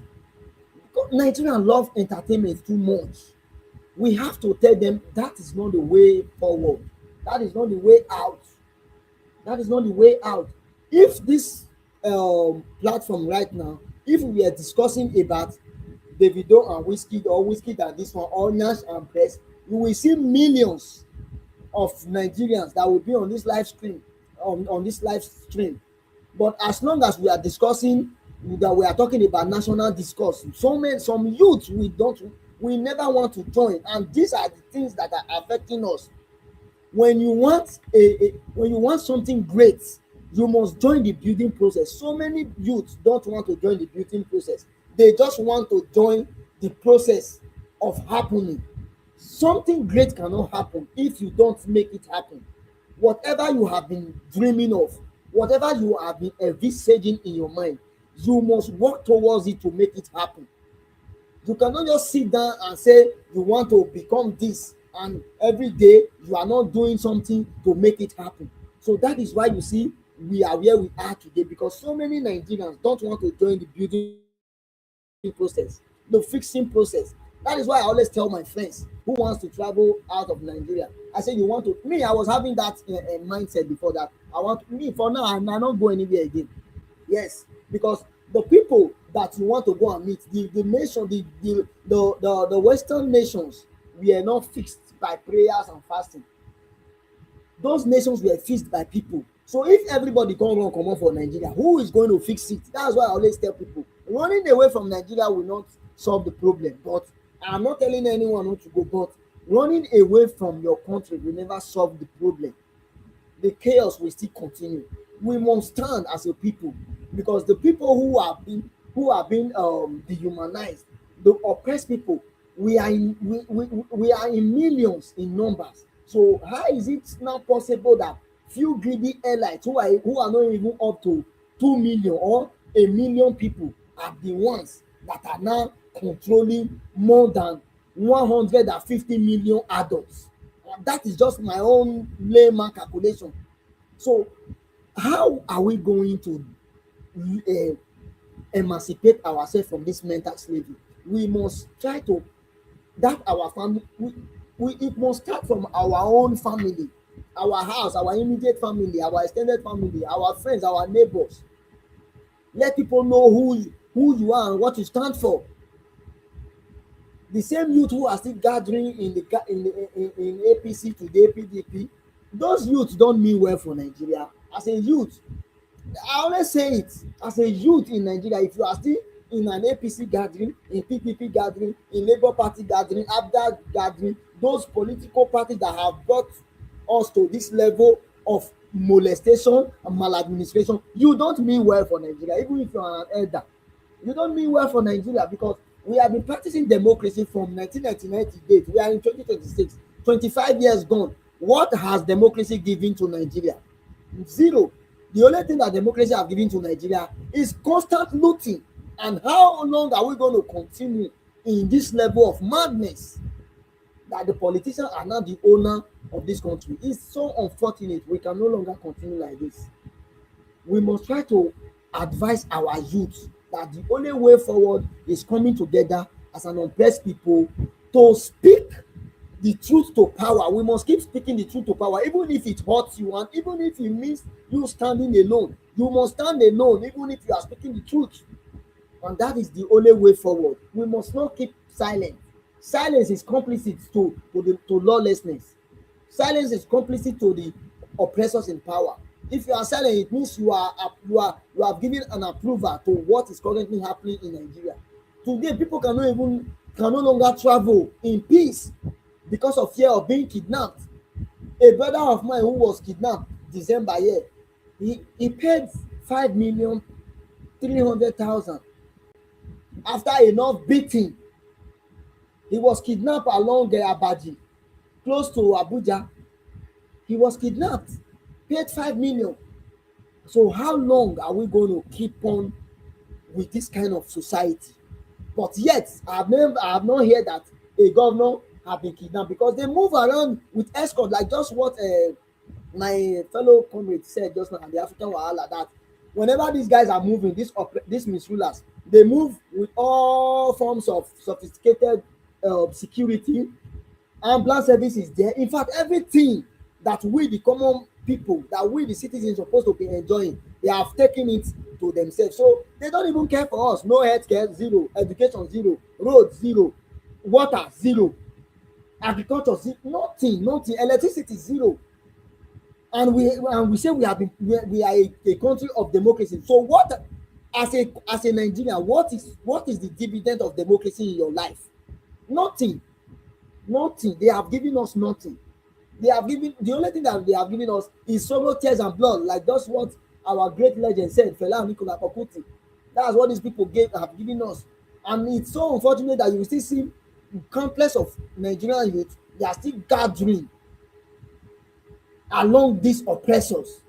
People who have been dehumanizing you, oppressing you for long, you will still gather and keep on praising them. You will see one useless politician will just fix one road. People will even be clapping that they have fixed the road. That is their constitutional duty. We are not even supposed to praise them because the money, the funds they are using, they are taxpayers' money. It's not their father's money. The money that they are using is not Tinubu's money. Tinubu is not the owner of the money he's spending in Nigeria as the president.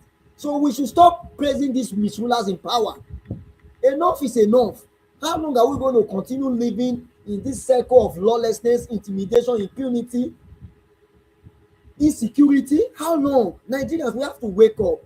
Wake up. Let's join. These are the kind of discussions that youth are supposed to be joining. But no, you will go to some space now in X. Now they are talking about Nash and Breast, talking about FCF, rubbish, sport. Have some people now, hundreds of Nigerian youth now, they are talking about Manu Arsenal. How will Manu Arsenal give even? I'm so like seriously, I'm short of words. Before I was a lover of this European football. I said no. Those things will not even, those things that we are doing, they will not give us what we need. We have to fight for our country. This is our country.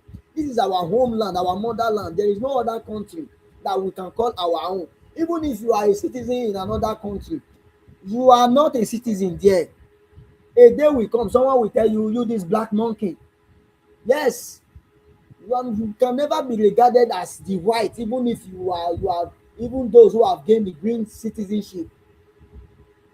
Africa is our motherland. We must fight for it not to be ruined. Thank you. Let me read the mic.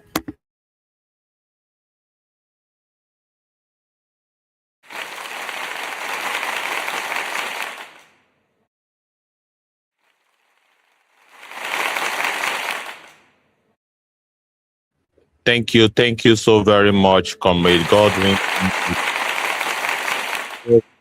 You have basically highlighted everything, that has to do with what we have to do moving forward. We have to get serious as a people. And we go complain tire.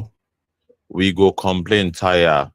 And waiting the pepper me be say, all of these actions and inactions of our people, they affect even those of us we not even follow join in this their quest of obsession for the establishment.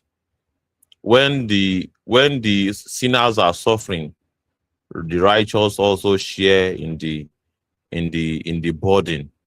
All right, the righteous also suffers. When the land is saturated with those that really want to submit their existence to a very terrible, rigged system, even innocent ones will also suffer casualty. And that is even where it gets so annoying for me. How I wish people can just suffer the consequence of their actions on their own. But innocent children, innocent entities who are not even aware of the social engineering going on, they are the ones basically my own concern. But well, what are we doing here? What we are doing here is to basically educate the people, to basically reach out to a certain demography of people who should constitute the critical masses of the people. And by and large, a particular section of the system has hijacked those that should constitute this force, making it even more difficult to onboard honest-hearted ones. But what are we going to do in that kind of situation than to keep up the engagement and position ourselves where we can be reached out to, where communication can be done. We have to keep the lines of communication very, very open. Keep the lines of communication. What we are doing here is basically to keep the line of communication open. Keep the means and, the means of reaching out to the people open. And of course, we can see that there are also so many things being done to pull down our platform. So we are swimming against the tide. We are what? We are swimming against the tide. And we just have to keep doing what we have to do for the sake of posterity, for the sake of history. All right? When your children will ask you, Papa, Mama, what did you do? How did you allow your country to deteriorate like this? Are you part of those that destroyed Nigeria? At some point in time, your children will ask you, and what will be your reply? What receipts are you going to show them 20 years from now, 30 years from now? That is if indeed Nigerians are foolish enough to allow this system of things to continue for 20, 30 years from now. And of course, we have even seen how an absolute terrible ideas become real to the people just by sheer consistency. We have seen how our people were lied to believe in an ancient document with fairy tales inside. And just because they were able to, those that brought it were able to do it consistently for years. You can now see the torpedo effect, the result of it. How people have so much internalized the ideology, that foreign ideology, that foreign document. People have because today is Sunday. You see them attend their places of worship. Not particularly because of anything, but because whatever it is that the current pastors are reaping off now is the pains, the scars, and the inconveniences of the missionaries that came to sell our people an idea that, of course, there's one mansion up there that you would go after death. And of course, you have to impress one sky daddy up there with 247 CCTV camera on you, seeing everything that you do. And of course, you have to believe, all right, in a story of a virgin who got pregnant and gave birth to a child, a holy child. And that child was supposed to fulfill a role of basically reconciling mankind and God. And of course, they have to do that by a gruesome killing, all right, an excruciating pain, all right, of an innocent entity, just to forgive mankind. That all we had to do was to believe. And of course, by believing means that we have to, come together as a people in fellowship every now and again. And of course, that particular idea sold to our people, document that is actually not unique to us, sold to our people, and painstakingly done for years, is now giving rise to fanaticism now, that people so much believe in the idea that they are willing to die for it. That they believe in the idea that a prophet emerged in the Middle East and said, well, I am the last of the prophets, and you have to listen to whatever I tell you. And I am the one that constitutes the authority, and I'm basically telling you what is being told to me by a deity up there. And of course, when this whole idea started, people rejected it. And in most cases, even those that brought the idea had to use brute force. But how many years down the line? 30, 40, 50, 70 years down the line. Look at how the people have honed that idea, regardless of how logically defective some of these ideas are.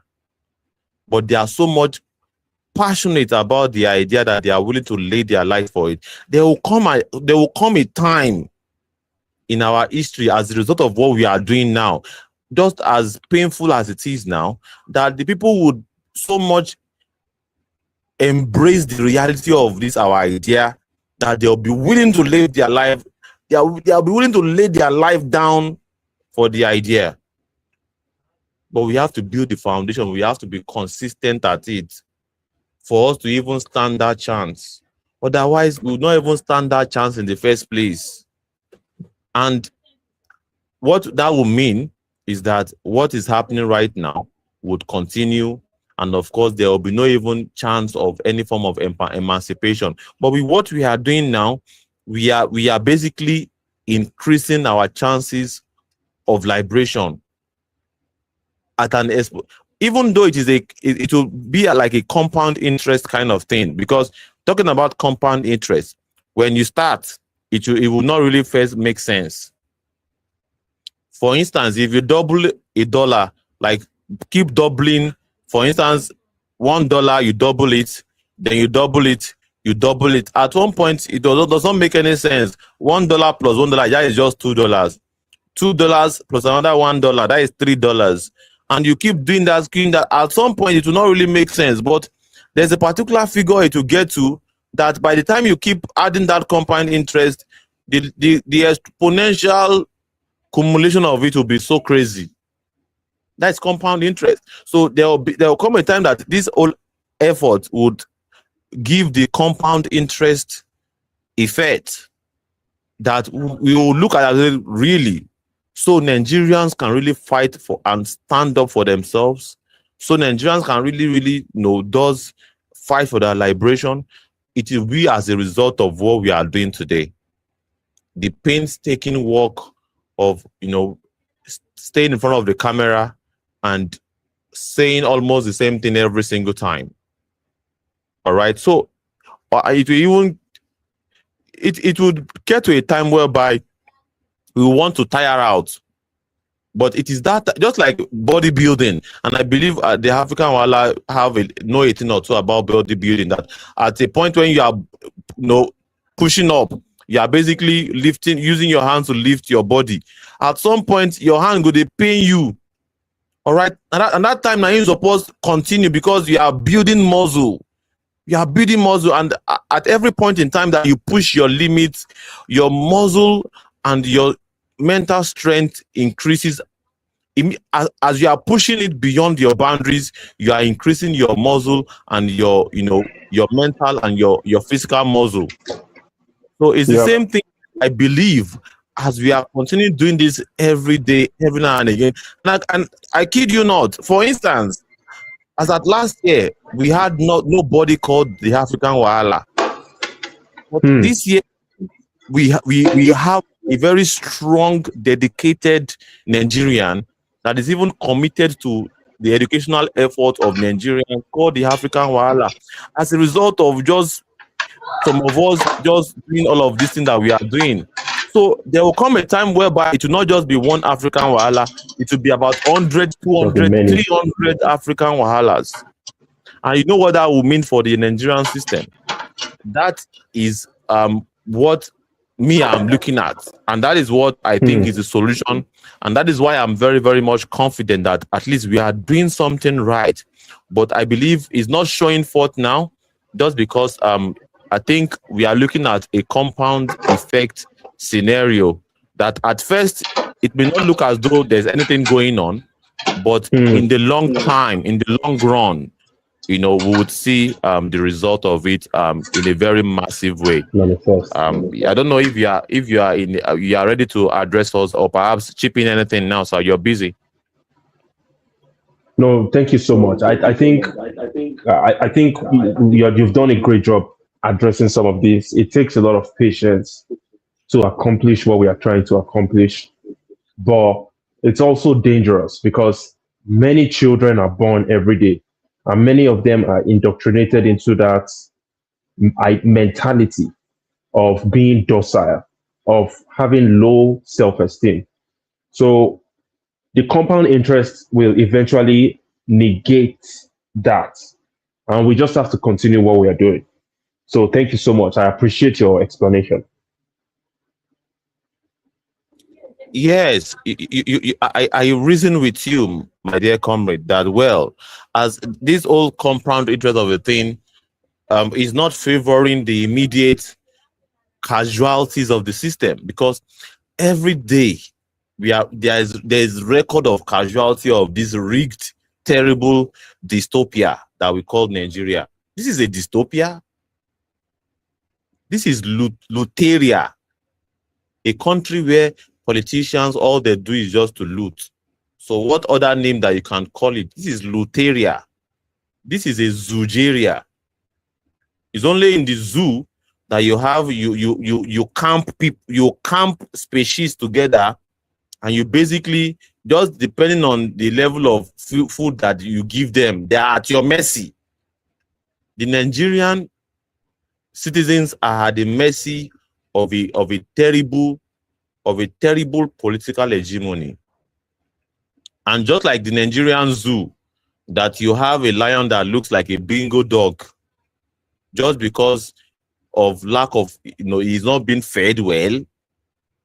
He just has the misfortune of finding himself with that kind of zoo. You have all our animals in our zoo malnourished.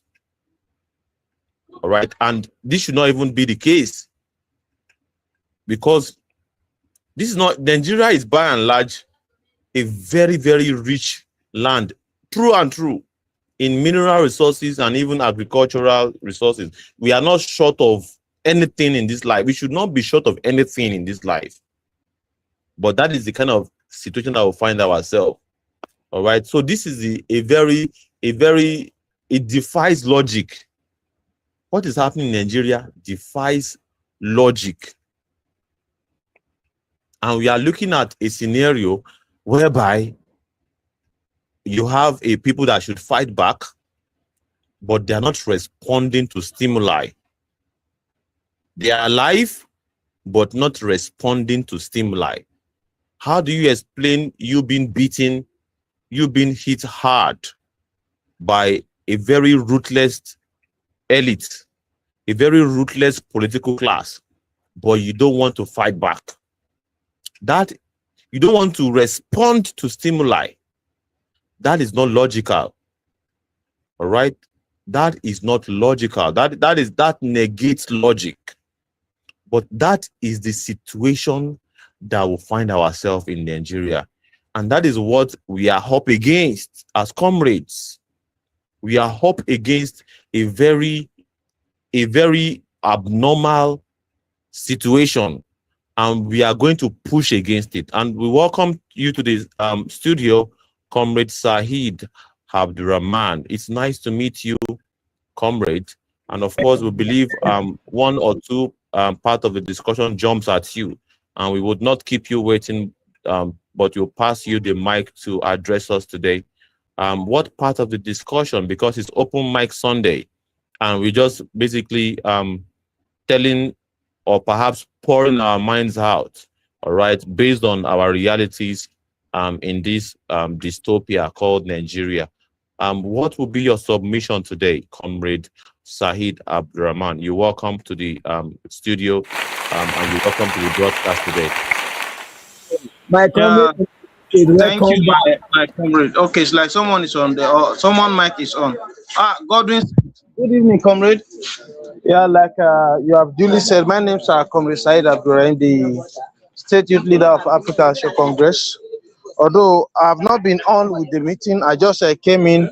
If we are to say, let's make a downpour on the situation facing the country, Nigeria, honestly, it won't be a nice one from me, because the President of the Federal Republic of Nigeria, whom I believe I now call him the Azaman of Nigeria, via his own idea of taxing the common Nigerians in one way or the other, in the same country that there's no job creation in the country, and you are tasking the common man to pay tax.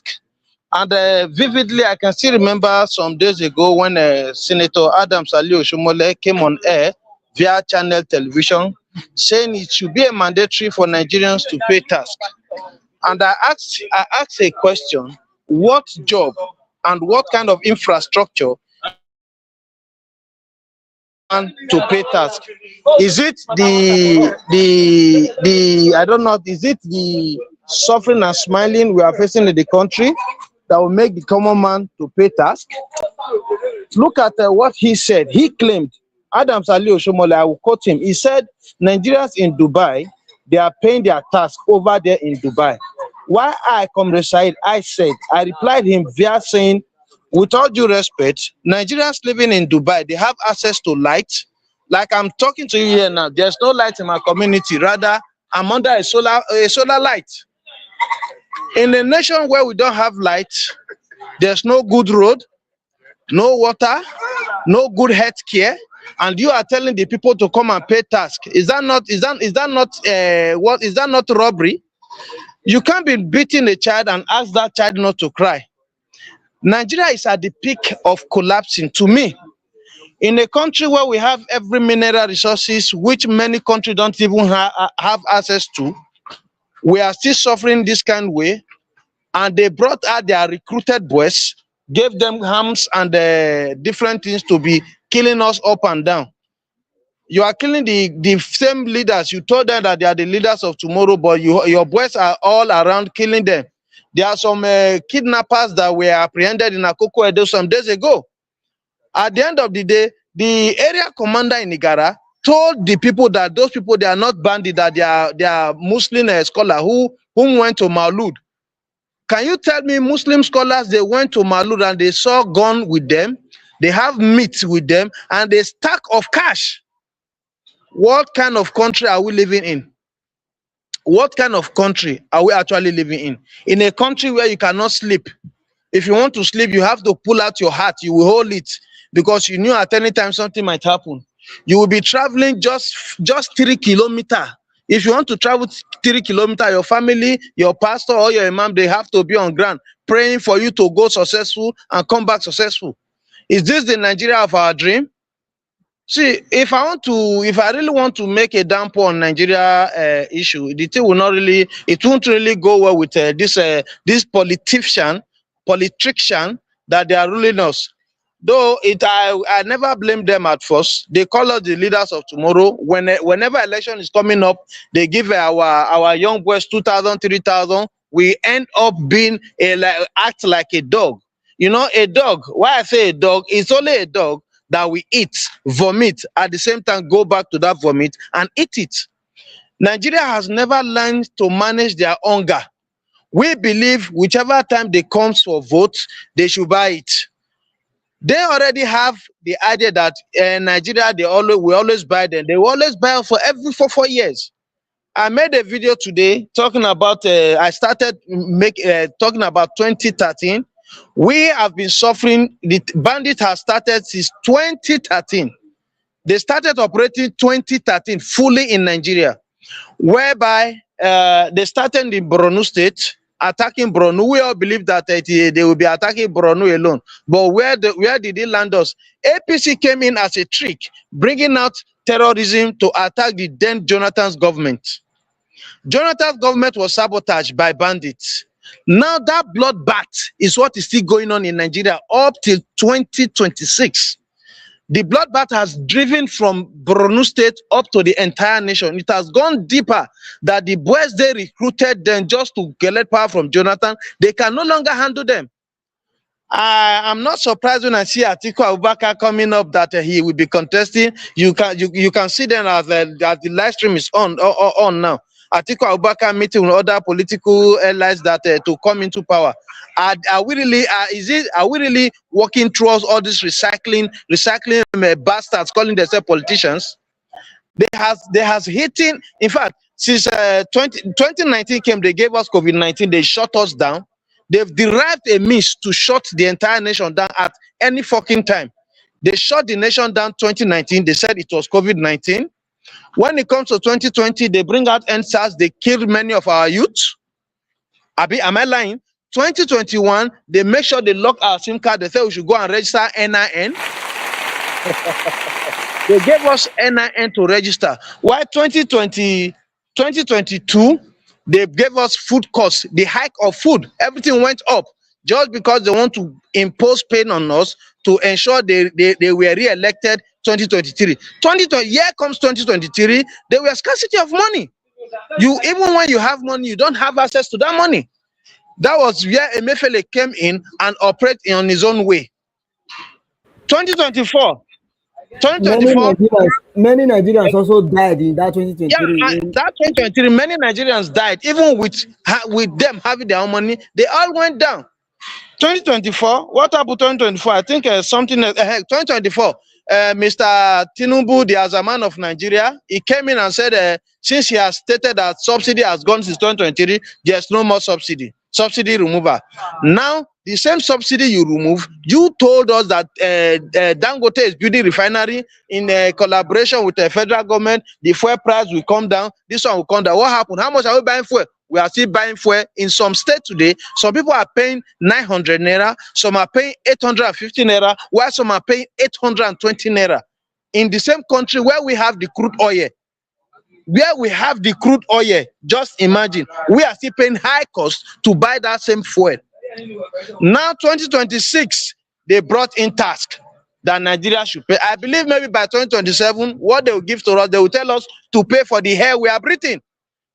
2027, now they will tell us to pay for the air we are breathing and the land we are walking through.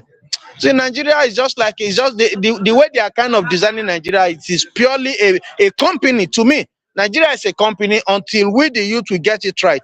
If the youth did not have the sense to get it right now, there's no time we'll get it right. Thank you. That's my little contribution. Thank you.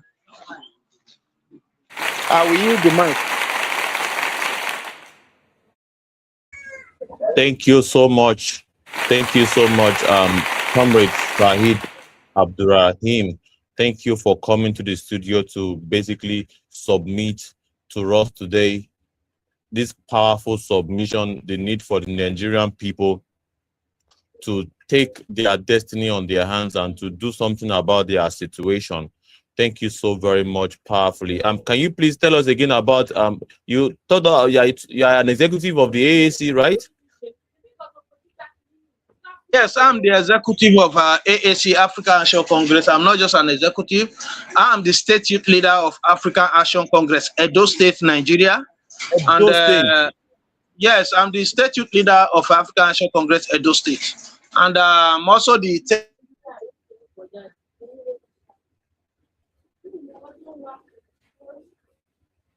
I think I got that. Edo State chairperson. Wow. What a guest. Kickback coordinator. Thank you so much for coming. I just needed to clarify that, and we are so happy to have you here today. Thank you so. We will be looking forward to having you join this discussion. Just to drop in your comments. You don't even have to stay to the end of the program. Just drop your own, revolutionary discussion or perhaps submission. We need Nigerians to see some of our comrades that are fiery like this. This is the educational work that we are involving ourselves into, and all of us need to participate in that educational work. So thank you so much for educating Nigerians what they need to do today. Thank you so very much. We are happy to have you, and we look forward to having you in our subsequent broadcasts. Thank you so very much. It's nice having you. Thank you so much, comrade. So whenever you'll be having a discussion, always try to give me a notification. I will always be on ground because it is our duty to look for a way for the betterment of our dearest country, Nigeria, so that it won't collapse. Because Nigeria is at the peak of collapsing. So if we don't stand up to fix it now, there's no way we will fix it. Thank you. Thank you so very much. Thank you so very much. There's no way, if we do not do something about our situation in Nigeria, Nigeria will indeed collapse. It will collapse. Thank you so much. You have raised a very important point today, and we have learned quite a great deal. And I believe Nigerians have learned from what you say. Nigerians have learned quite a great deal from what you have said. And of course, thank you so much. So yeah, Nigerian people, there you have it. Here you have it. You have to do something about your situation. All right? It's very, very important. As a matter of national emergency, this is a matter of national emergency for us as a people to basically do something about our situation. Very, very important. It's a very painful situation that we find ourselves. We should not have found ourselves in this situation. It's a very avoidable situation that we have found ourselves. But now that we are here, now that we have found ourselves in this kind of situation, what is the roadmap to liberation? Because this is an ambush situation. We have been ambushed. We have been ambushed politically and economically. How do you explain someone, basically investing so much of money to actually purchase properties only for it to be demolished? Only for it to be demolished overnight. The government really watched as the building were being built. They knew that something is wrong with that land, the documentation and the approval, something is wrong with it. Nobody would tell me that these people sold or perhaps bought property without C of O. Are we going to say that these guys bought properties without C of O? And if there is indeed C of O, who signed it? It's not the governor. Is the governor not aware before he signed the C of O? The governor is aware. So why should it be after they have bought the property, after the property is already being sold, then come demolition? It's very, very important we take note. And of course, the Makoko people also. Let's take a listen again for the sake of new listeners while I attend to something behind the backstage. Yeah, thank you. Makoko is home to over 200,000 people. Many of them live in wooden shanties built along the lagoon. Hundreds of homes have already been demolished in a government operation that started in December, and many more are marked for destruction. At least 5 people have reportedly died, among them 3 children who struggled to breathe after tear gas was used by security personnel.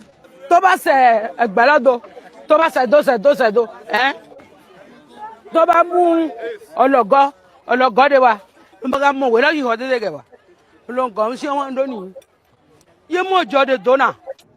residents are now removing whatever they can salvage before the excavator gets to their homes. This man runs a free school in the community. Now he is moving his belongings into a boat, which serves as shelter for him and his family. I spent over 3 years to build this school. This is a structure that accommodates 650 children. Where we bring them in, we give them food, we teach them and we drop them back. So they want to demolish it when we don't have anywhere to go. They did not give us any letter. They did not try to have a meeting with us where we have a relocation plan, nothing like that. But why is the government demolishing these houses? They say it's for safety reasons. This is the bone of contention. The flag post marks a 100-meter setback from the power line, a boundary which the government says it has repeatedly warned residents not to build beyond. But as you can clearly see, the demolitions did not stop there. It has moved over 200 meters away from the agreed marker, raising the questions if the marker has been shifted.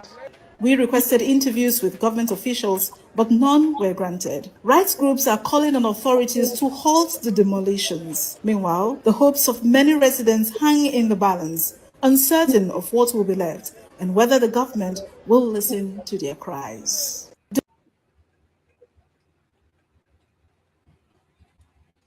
There you have it, ladies and gentlemen. All right. There you have it. And of course, this is the ordeal of the Nigerian people. All right. You get property, wahala. All right. You are a poor man, wahala. If you are not a poor man, wahala. So your only savior is for you to be a politician. If you are not a politician, you are in trouble in this country. You are in very big trouble if you are not a politician. And what kind of society runs with that kind of format? This is not a sustainable format. And of course, it's not just not sustainable, it is something that needs to be resisted. And talking about Open Mic Sunday, we want to really, listen to our people, and of course, take a look at what their reservation is, what their concern are. And of course, it's not going to be a lengthy show. Of course, we have to shut down now. It's been 3 hours of a solid open mic show, and we have had so many people came in and expressed themselves. It's Sunday. We don't want to elongate it more than this. And I think it's time for us to relax and enjoy our weekend, of course. And of course, look forward to our live stream tomorrow by 6 p.m. Same time, same station, 6 p.m. West African time, where we'll be taking a look at fresh development and new things for us to discuss as a people moving forward to actually facilitate our liberation in the hands of a very rigged, parasitic, kleptomaniac's political hegemony. Thank you so much. Enjoy the rest of your day. Enjoy the rest of your weekend. And of course, we see you tomorrow. Thank you. Bye-bye.